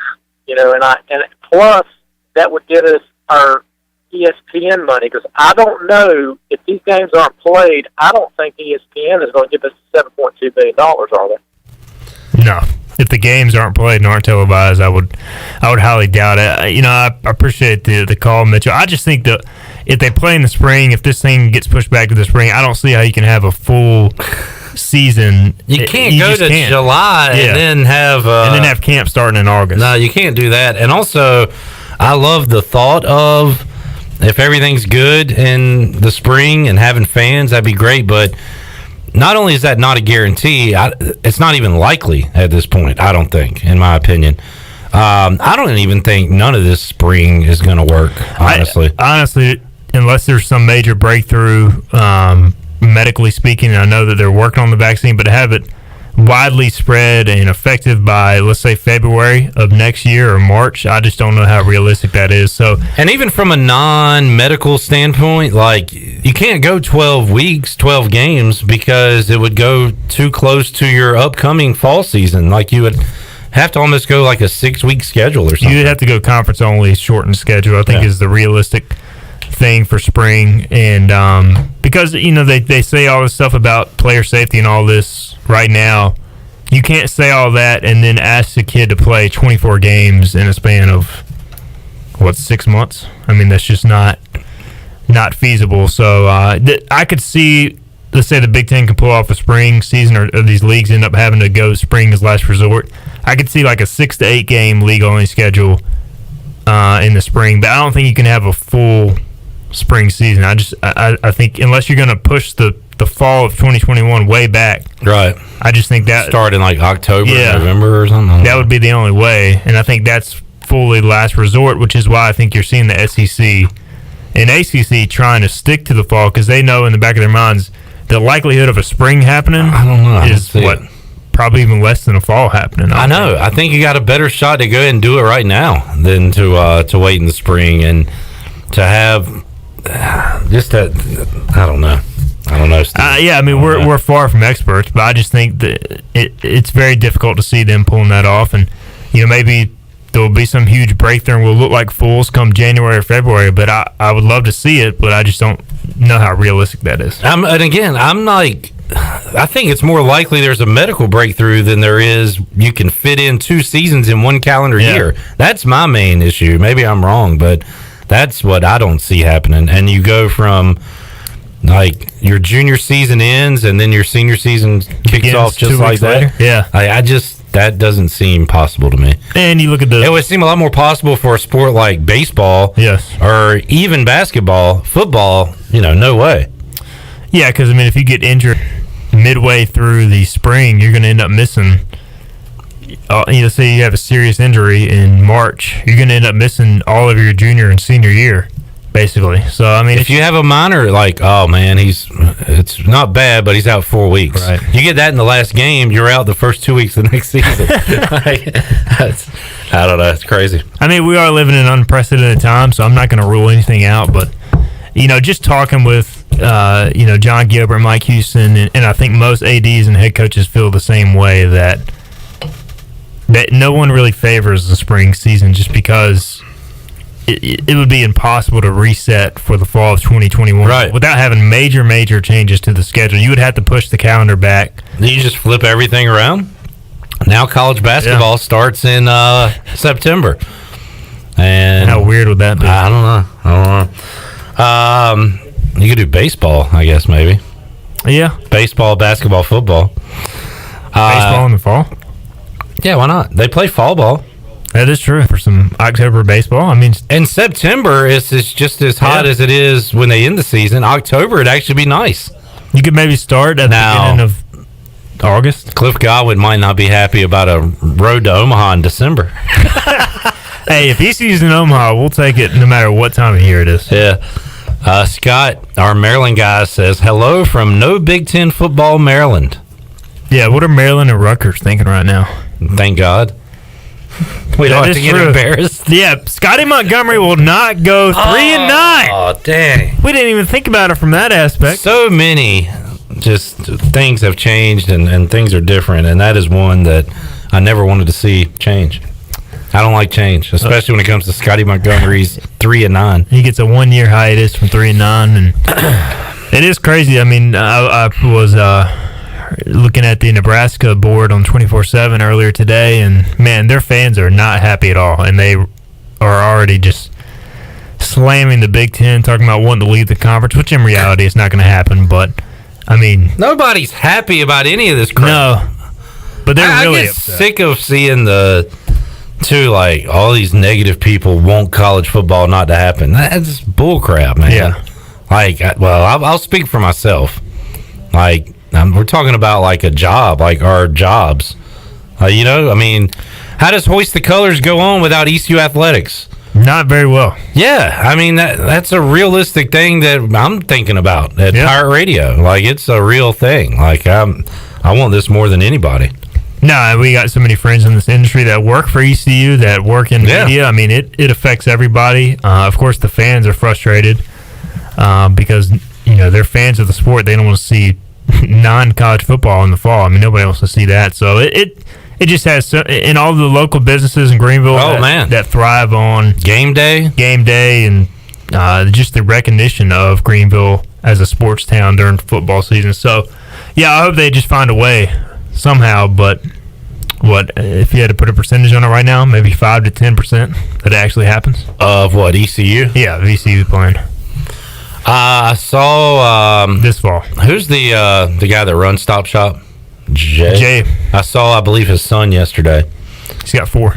Okay, I saw one of them, and he asked me my percentage. Igoe, and I said, if you'd have asked me Friday, which, by the way, this is all on me because last week I was so optimistic. I was optimistic too, man. I said, if you asked me Friday, I'd have said about 70%, but this was Monday, and I said 10%, and I think I'm about 6 right now.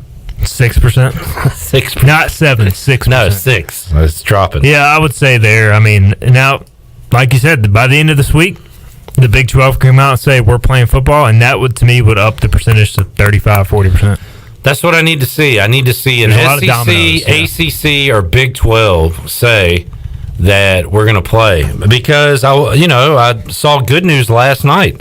The AAC conference is moving forward with its plan to hold a football season in 2020. Now, there was a catch there. Mike Oresco said whatever the Power 5 conferences do will weigh heavily on what he does. So he knows that the American can't be the only league out there playing. I mean, could you imagine? Why does he know that? And yes, I can imagine. I mean, I would love it. 3:30 on CBS, Tulsa at Tulane. Every East Carolina game would be either ABC or ESPN front and center. Oh, we can't do CBS. Damn. So no Brad Nessler. So we'll get Herb Street and Reese Davis. Who calls the big games on ABC now? I don't even know. The guy Fowler? Yep. Chris Fowler. Chris Fowler and Herb Street in Greenville for what's the big SMU, ECU? I mean, I don't know. Welcome to the city of brotherly love. Tonight we have Temple taking on South Florida in our game of the week.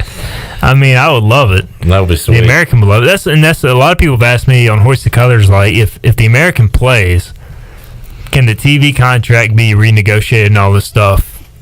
Because there would be more TV opportunities. I don't know. I mean, that's something that I think that ECU or the American would likely have to stick to the same contract, but maybe you can, find some ways to negotiate. Hey, if we're going to be on TV this many more times, then we get more money. But because we wouldn't be on the ESPN Plus deal, we'd be on on the TV only. Yeah. I mean, if there's only 4 or 5 conferences playing, you would think ECU at minimum is going to be ESPNU every game.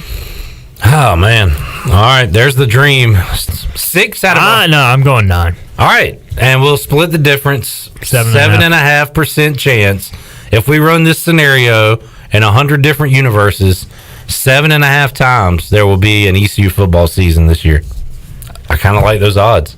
I kind of feel better about it now. So if the season does end up happening, we're going to have to go through position previews again. Why is that? We got to, man. Oh, bad news on that, by the way. Before we let you go. Oh, is this my bad news? Okay. No, I'm glad you don't have it, Shirley. That's scary. Now that is the worst, scariest sound on earth to me when I hear that.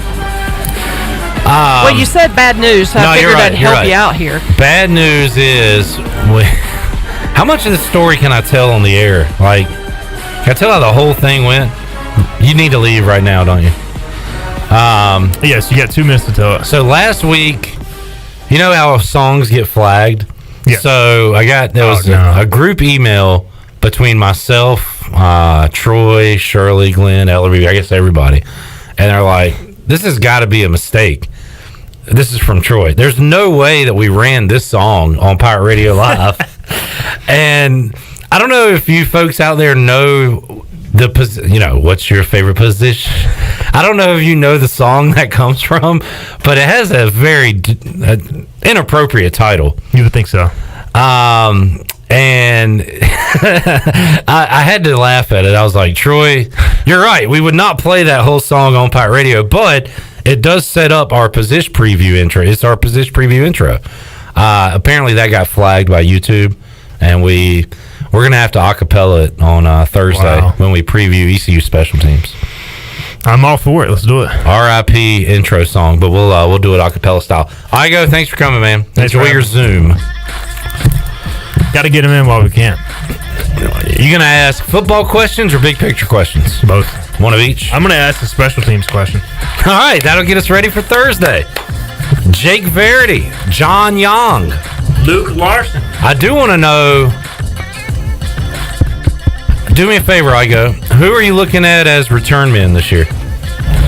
Could you pop that one out? Tyler Snead. Not you. I want you to ask the coach. The answer is Tyler Snead. All right, never mind. He returned a kickoff for a touchdown last year. Well, okay, smart guy. All right, tank top. Wear your tank top next Tuesday. Be a team player. Good luck getting out that door. Take a timeout, come back, and have more for you after this.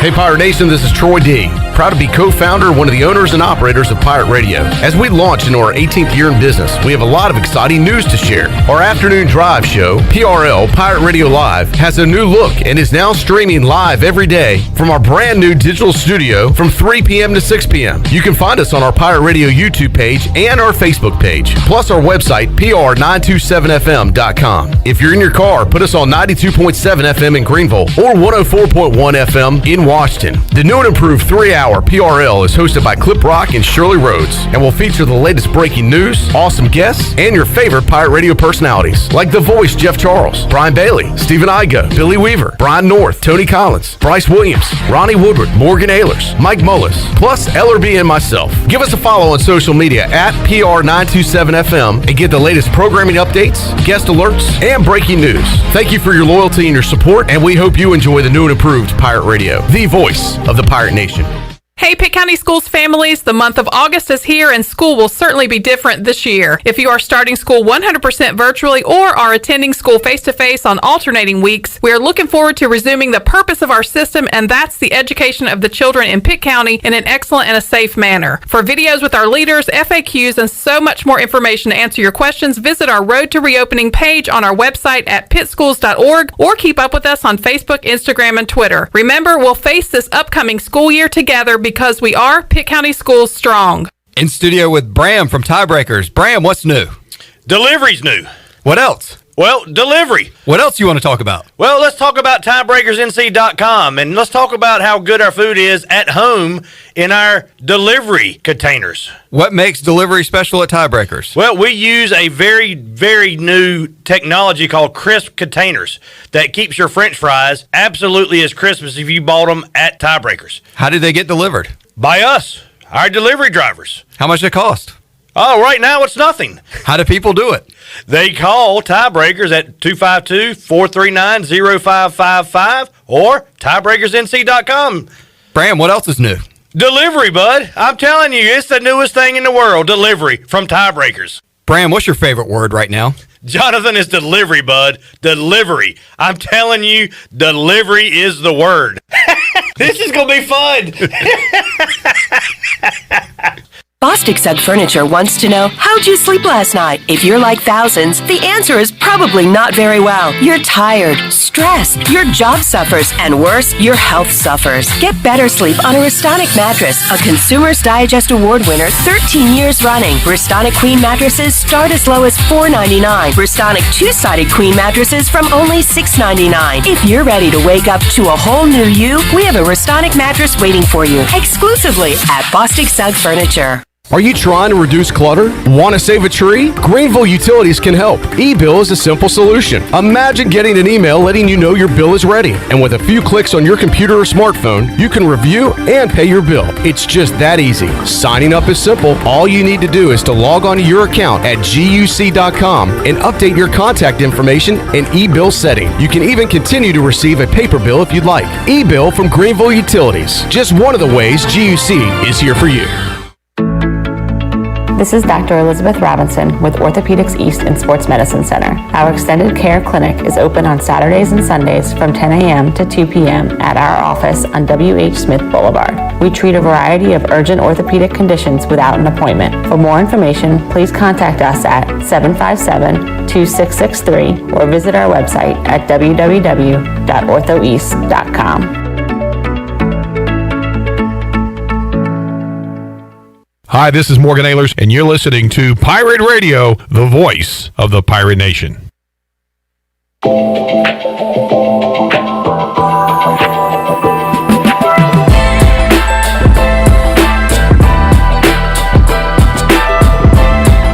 You're listening to Hour 3 of Pirate Radio Live. This hour of PRL is brought to you by First National Bank. With approximately 100 locations throughout the Carolinas, First National Bank is helping both individuals and businesses redefine convenience in banking. Visit us today at fnb-online.com. First National Bank, member FDIC. Now, back to the show. Welcome back to the show. It was a rough day for the stock market today. The Dow fell 104 points and finished at 27,686. The NASDAQ is down 185 points at 10,782, and the S&P is down 26 at 3,333. That's your Wells Fargo Advisors financial report. For a personal look into investing, call Wells Fargo Advisors today at 756-6900 in Greenville.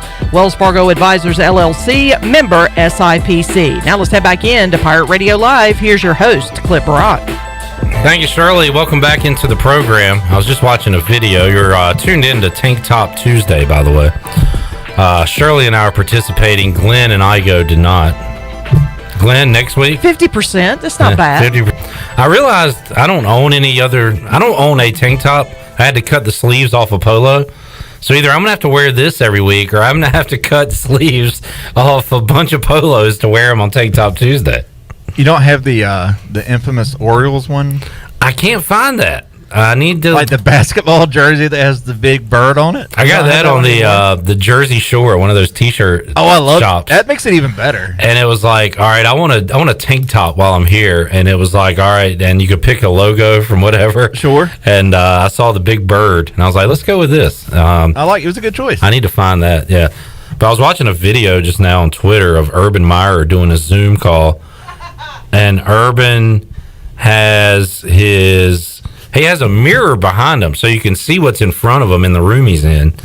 And like it's like a big dude just walks in with his shirt off, and Urban's like giving his answer. And then when Urban's done talking, he's like, get out of here, go away, go. I mean, I feel like that probably happens if you're a football coach, the big dudes with no shirts coming to your room somewhat often. Yeah, but he was an assistant coach. Is Urban Meyer a football coach? I'm sorry, he is not a football coach. He's just hanging around with shirtless dudes. I forgot that he's not an active coach. Sorry, Glenn, the locker room excuse cannot be used here. Oh wow, it puts me in a totally different headspace, and now you got a lot of questions about Urban Meyer. So I'm doing a Zoom with Kahadre Hooker here in the next week or so, and you walk in with your shirt off. I can't say. Guess what's happening? I'm definitely walking in shirtless now. All right, stay tuned for that, folks. We're definitely having a beef incident on on the Zoom room. All right. Let's open up the booty bag, Shirley. We need to open up the Pirate Radio booty bag for the day. Let me get this question here. Booty, booty, booty everywhere. Booty, booty, booty, booty, booty everywhere. I got a trivia question. On this day in 1951, by the way, first person that calls 252-317-1250 with the correct answers will win a $25 gift card to Clean Eats. 317-1250. Get ready to call in right now. Punch it into your phone. On this day in 1951, it was the first televised baseball game in color on WCBS in New York City. And the Braves beat the Dodgers in that game. But it was not Atlanta and Los Angeles playing. Name the two cities that the Braves and Dodgers were in 1951. Played their first game on color TV on WCBS in New York City. Well, small hint there. Braves and Dodgers. What cities were those two teams in? 317-1250. There's your question. I think we have a caller. Let's punch them up, Shirley. See who it is if they want to go on the air. You want to put them on live? Yeah, well, you can see who they are first. Right. Yeah, and we'll put them on. We got a lot of things in the booty bag this week that we will get to. Today's winner will receive a $25 gift card to Clean Eats. And let me run down the list of what else we have to give away this week inside the booty bag. Another gift card to Pops. Old-fashioned cheeseburgers. That'll be good. Also, a free Captain Special at Pirates Cove Car Wash. We'll do that later this week. And a large one-topping pizza to Papa John's. So, coming up every day of the week, we'll open up the booty bag. We have Steve on the line in Greenville. Hello, Steve. Hey, Clip. What's up? Not much, man. Just cooling my arms. How you doing? Doing good. You hanging out in the Brock Top? Yes, you did coin the phrase the Brock Top. That's pretty cool, Steve. All right, Steve, you're pretty good at sports trivia. I think you know this one, but look, there's stranger things have happened. What city were the Dodgers and the Braves in when they played each other in baseball in 1951? I think it was the Brooklyn Dodgers and the Boston Braves. And you, Steve, would be correct, sir. Well done. The Brooklyn Dodgers and the Boston Braves played on color TV on this day in 1951. Steve, we will get your info. In fact, I don't know, I might just drop that off to you at Sports Trivia at AJ McMurphy's because I will likely see you there here in the next week or two. Sounds good. All right. Thanks, Steve. Thanks for listening, man. Thanks, Flip. All right. Brooklyn and Boston, the answer's there. Braves, Dodgers. It'll be Braves, Yankees going at it tonight, I believe, at Yankee Stadium. We'll run down what's going on in the world of sports coming up tonight. And the thing I'll be tuned into the most will be a little hockey action, which, by the way, right now we are headed to overtime. The Blue Jackets and Lightning finished regulation tied at 2, so they'll be going to OT. Coming up tonight, 8 o'clock, it's Hurricanes-Bruins in Toronto in the bubble. It'll be the Canes and Bruins tonight at 8 o'clock. Before that, at 5:30, it says, I don't know if this game's got underway yet, the Calgary Flames taking on the Dallas Stars, and in the nightcap, the Blackhawks and Golden Knights, 10:30-ish face-off time. Tonight in Major League Baseball, do we have the O's tonight, Shirley Rhodes? It's Tuesday, so I'm going to say yes, unless they've postponed the game. Nope. They do have a game tonight. I'm sorry. 7 o'clock is our airtime. Phillies, all right. O's Phillies coming up tonight at 7 o'clock right here on Pirate Radio. And Big Dog, you in for a moment and talk some association. Earlier today, Spurs all over the Rockets, 123-105. We're kind of getting down to who needs to win territory, right? And I guess the Spurs needed that one more than the Rockets. Right now, the Suns, who are undefeated in the bubble, lead the Sixers 63-58. I want to see Suns Blazers. Is there a chance we could see that in the 8-9 game? In that playoff game? Yeah. I mean, that'd be fun, right? Yeah. Booker versus Dame. And right now, the Grizzlies are losing to the Celtics 29-17. So let's check out the standings real quick. It's essentially a three-way deal with the Suns, the Blazers, and the Spurs, and the Grizz to try to get to the four-way and the Grizz. Yeah, the Grizz right now are in 8th. They're in the driver's seat. The Blazers are only a half game back, so they could leapfrog if the Grizz lose today and the Blazers win tonight. They could leapfrog them. Yep. If the Grizzlies lose today and the Suns beat the Sixers, who they're playing right now, they would be tied, and then the Spurs are only 1 game back of Memphis. So yeah, with 1 game left to go, I believe. So I want to see Blazers Suns. I've really enjoyed watching the Suns here the last couple of days. I would hate to be the dude that stood between Dame Lillard and the playoffs. I just feel like that dude plays with grit, man. He's out here fighting for it for his team. Yeah. In a way that other people in the bubble are not, maybe. Like you said the other night, it's just a stone cold killer. And in those final moments.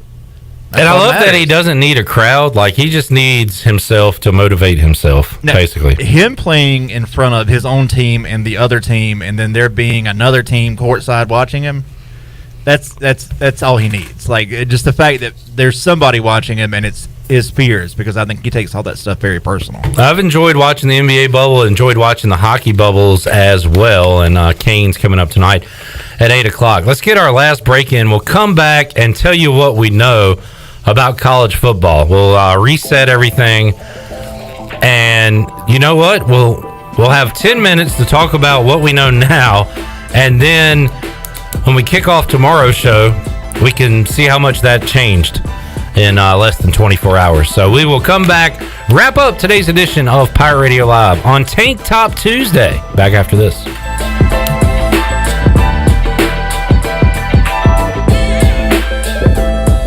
Hey Pirate Nation, this is Tom Brown from Brown & Wood Cadillac. We've been serving the Pirate Nation in Eastern North Carolina for 83 years. We have 4 brands, 3 generations, 2 showrooms, and 1 goal to make sure you leave a happy customer. This month at Brown & Wood, save over $15,000 off on all new 2020 Cadillac Escalades. Remember, Brown & Wood is the home for the lifetime powertrain warranty for all makes and models. We're located on Greenville Boulevard next to the Convention Center, or shop us online at brownandwoodauto.com.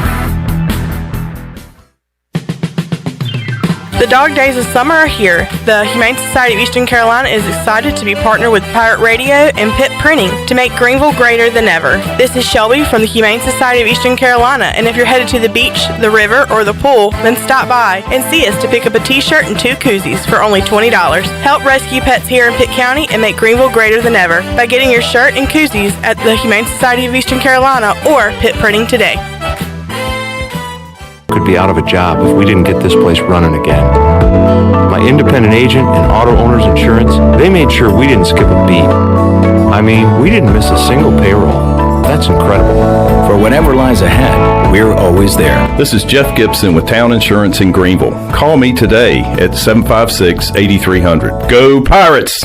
If you're like many, you may have put on the Corona 5, 10, or even 15 over the last 2 months. Well, the weather is warm and it's time to get that body back on track. At Clean Eats, we have you covered. Our weekly meal plan will quickly help you get back to where you want to be. Order online at cleaneats.com. Our cafe is back open, sanitized, and waiting to serve you healthy lunch and dinner options for dine-in, takeout, curbside, or even delivered through our delivery partners. Clean Eats, it's a lifestyle. 805 Red Banks Road, Arlington Village. How much does the word reliable mean? Sure, all businesses describe themselves as reliable, and we certainly wouldn't expect any business to be unreliable, but when you take a word like reliable and make it your way of life, the entire core of your business, it tends to mean a little more. And it's something you have to show people, not tell them. At Delcor, we show it by being there the same day you call. We show it by simply doing outstanding work with exceptional products, a family-oriented work ethic, and genuine caring for all of our neighbors throughout Eastern NC, because in a time of need, we know the first and the only thing you need is someone you can count on. That's why we only use equipment you can count on too, like a train comfort system. It's hard to stop a train.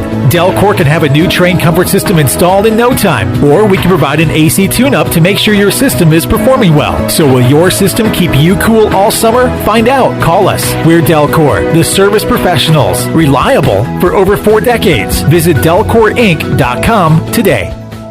Hey, this is Chef David Finelli. Did your doctor tell you that you need to lose weight and eat healthy? Well, mine did too. He just didn't tell me how. That's why I decided to open up Pop's Heart Healthy Meal Plans. You get 6 meals a week, low salt, low carbs, low fat, low cholesterol, high protein, and never frozen. I make them myself at the restaurant, and you pick them up on Mondays. I have lost 53 pounds with this plan and lowered my A1C. It's gourmet healthy food at only $9.95 a meal, and you can order yours today at Pop's on Charles Boulevard behind Krispy Kreme. Let me help you eat healthy. Here today with Gazelle, also known as Brad Bagley to his friends and family. Why F3? Well, I've been doing F3 for 5 years now, and it's just become part of my routine. I started out thinking that I was in shape, didn't realize how out of shape I was until I came out here, and now these guys are just good friends, and I can't imagine life without them now. One letter, one number, F3. Fitness, fellowship, and faith. All workouts are free of charge and open to all men. Leave no man behind, but leave no man where you find him. Learn more today at F3ENC.com.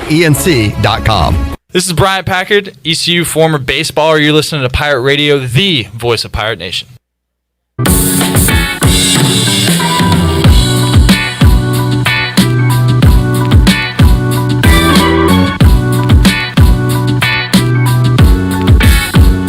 You're listening to Hour 3 of Pirate Radio Live. This hour of PRL is brought to you by First National Bank. With approximately 100 locations throughout the Carolinas, First National Bank is helping both individuals and businesses redefine convenience in banking. Visit us today at fnb-online.com. First National Bank, member FDIC. Now, back to the show. Welcome back to the show. Hey, Atlantic Wireless is your local authorized U.S. cellular agent and now offers curbside service and free home delivery. In addition to phone service, Atlantic Wireless has a great selection of tablets and now offers home internet service. Visit AtlanticWireless.com to find a store near you. Now let's head back into Pirate Radio Live. Here's your host, Clip Rock. All right, thanks, Shirley. Getting ready to wrap up a Tank Top Tuesday. Got Wager Wednesday on the way. Theme Park Thursday coming up in a couple days. We're bringing that back. Shirley has gone to the generic instrumental music. These last couple you played sound like they could be on either like Snoop or Dre, like early 90s Death Row beats. Wu-Tang beats. Nah. You don't think it's Wu-Tang beats? I think it's like Death Row. I don't think it doesn't strike me as West Coast. Because you listen to those, listen to "Let Me Ride" and some of those. I know all the stuff. Tracks on Doggy Style. It sounds like old school kind of. It was all taken from Parliament. That was, yeah, in particular, "Let Me Ride." But this has an old school feel. Okay, I hear a little bit of Wu-Tang, I guess. It just seems more New York to me than West Coast. Throw in a little "Hey, yeah," and then I might hear it better. All right, that was my way of saying I enjoy the music, Shirley. Thank you. And thank you for participating in Tank Top Tuesday. All right, here's where we are. Big Ten, no football this fall. Pac-12, postponing fall sports. They will not be playing any sports in 2020. UMass, an independent, will not be playing football. So Old Dominion announced they will not be playing football on Monday. The MAC is out. The Mountain West is out. I think that came down while we were talking to John Gilbert yesterday on the show. And let's see, who's in? Well, the American, East Carolina as of right now. In fact, they just got off the practice field recently. And we'll have comments from Mike Houston on our social media sites, as Mike Houston has a Zoom call coming up at 6 o'clock that I guess Glenn's preparing for, I would assume. So we'll have that for you on our social media sites tonight, what he has to say about on-the-field issues, and I'm sure we'll be asked about what's going on off the field surrounding the program as well. But the AAC, as of now, planning to move forward. That is, depending on what happens with the rest of the Power 5 leagues. SEC might hold the most cards as of this point. Speaking of. Yeah. Not a negative. Oh, good. Not good, a bad. Good. Commissioner Greg Sankey put out a statement. I look forward to learning more about the factors that led to the Big Ten and Pac-12 leadership to take these decisions today. I remain comfortable with the thorough and deliberate approach that that the SEC and our 14 members are taking to support a healthy environment for our student athletes, we will continue to further refine our policies and protocols for a safe return. Okay. So it sounds kind of condescending towards those leagues. Oh, he's definitely talking trash. You guys are soft. I will look into why you wave the white flag here on this date. Yeah, sure, is what it sounds like. It's very trash talking. All right, well, I'll take that as a positive sign. Once again, and Sankey kind of saying it there, the SEC may be leading the way, the ACC, Big 12 as well. I'm wondering, and Igoe said they're going to have a Big 12 call tonight. I'm wondering how much these leagues are talking to each other right now, saying, what do we do? I don't think any. You don't think? And maybe you're right. Maybe the ACC and the SEC, maybe, and maybe Bowlesby is called Sankey or something from the Big 12. Okay, well now you just said they're all talking. But I'm talking about everybody talking together. Yeah, like you're getting the Big 12 or the Big 10 and the Pac-12 in on the conversation with the other Power Fives, and they couldn't even get together. So if they can't get together, then they haven't talked with a group of 5 people. I'm wondering if everybody's looking out for themselves right now, or if they want to have some. And at what point do they call the AAC and then a step down, Conference USA and the Sun Belt, and say, "Look, we're not going to be the only man on the mountain. Are y'all going to join us here and play football in 2020?" Yeah, that could happen. I don't know. That's totally what's going to happen. So stay tuned, folks. It hasn't been great delivering all this news, but it is fun to be live. And as things are breaking, we're able to talk about it here on Pirate Radio Live, and we'll do that every weekday, 3 to 6 on Pirate Radio. You need to get a Bible? Are you possessed? There will be football in 2020. Oh, my God. Who came in my body and said that? This is Tank Top Clip saying there will be football in 2020. Did Gruesome Deathman make a early appearance? Nah. Now do you respect me? I've taken away your football. Oh, Gruesome Deathman. Now I can't even joke about Halloween and stuff anymore. Every day is like a dark cloud, and I think you just gave away a big secret. I don't think anybody knew you were gruesome. Oh, I'm not. I just do a good impression of him. Oh, it's good enough. Yeah. I don't want the trade secrets getting out here. Good point. Speaking of secrets, the very mysterious Wager McGee will join us on the show on Wednesday. Also, Brian North, Big Bryce Williams, the voice Jeff Charles. Got that on the way Wednesday. Coming up Thursday, might have the return of Touchdown Tony Collins. Believe it or not, he has not been in the new and improved Pirate Radio studios, but Igoe going to rejoin us on Thursday's program as well. And here's a special treat for you. Brian Meador. A microphone in front of Brian Meador for an hour will be a lot of fun coming up on Thursday. Friday's show, we'll get back into the NFL with Tony Dunn, maybe a little more fantasy football talk as well. And again, every show this week, and until we get a definitive answer, we'll have breaking news and talk about that news with you here on Pirate Radio Live. And I don't know. I understand Todd Leip's perspective as a high school football coach. We had him in here earlier. He's ready for a definitive answer. He's, no more kicking the can down the road. Just let me know. Are we going to play in 2020 or are we going to try to do it in the spring? Let me know. As a college football fan, if you keep kicking it down the road, at least there's a chance. At least there's hope that there could be football. But we may get some definitive answers on that soon. We're day to day, folks. It's unbelievable that in a normal world, we would be just over 2 weeks away from kicking off the 2020 season against Marshall. It is crazy to think that.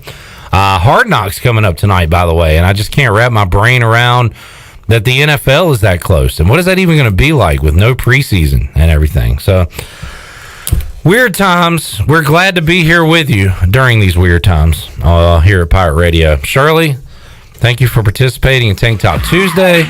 You are welcome. Thank you. I wasn't going to leave you hanging in the wind. I was going to make sure that somebody else was going to do it. You're a team player. Even though I know, I didn't think, I will notice that I even said to Glenn, I said, hey, I was like, Igoe just looked at me twice and didn't even notice I was wearing a cutoff shirt. I was like, that's messed up. I think being beside this monstrosity might have up his brain a little bit. I don't know. All right. Great job, Shirley. Great job, Glenn. As always, we'll be back with you coming up Wednesday, 3 o'clock for an all-new edition of Pirate Radio Live. So long, everybody. Thanks for listening to Pirate Radio Live. And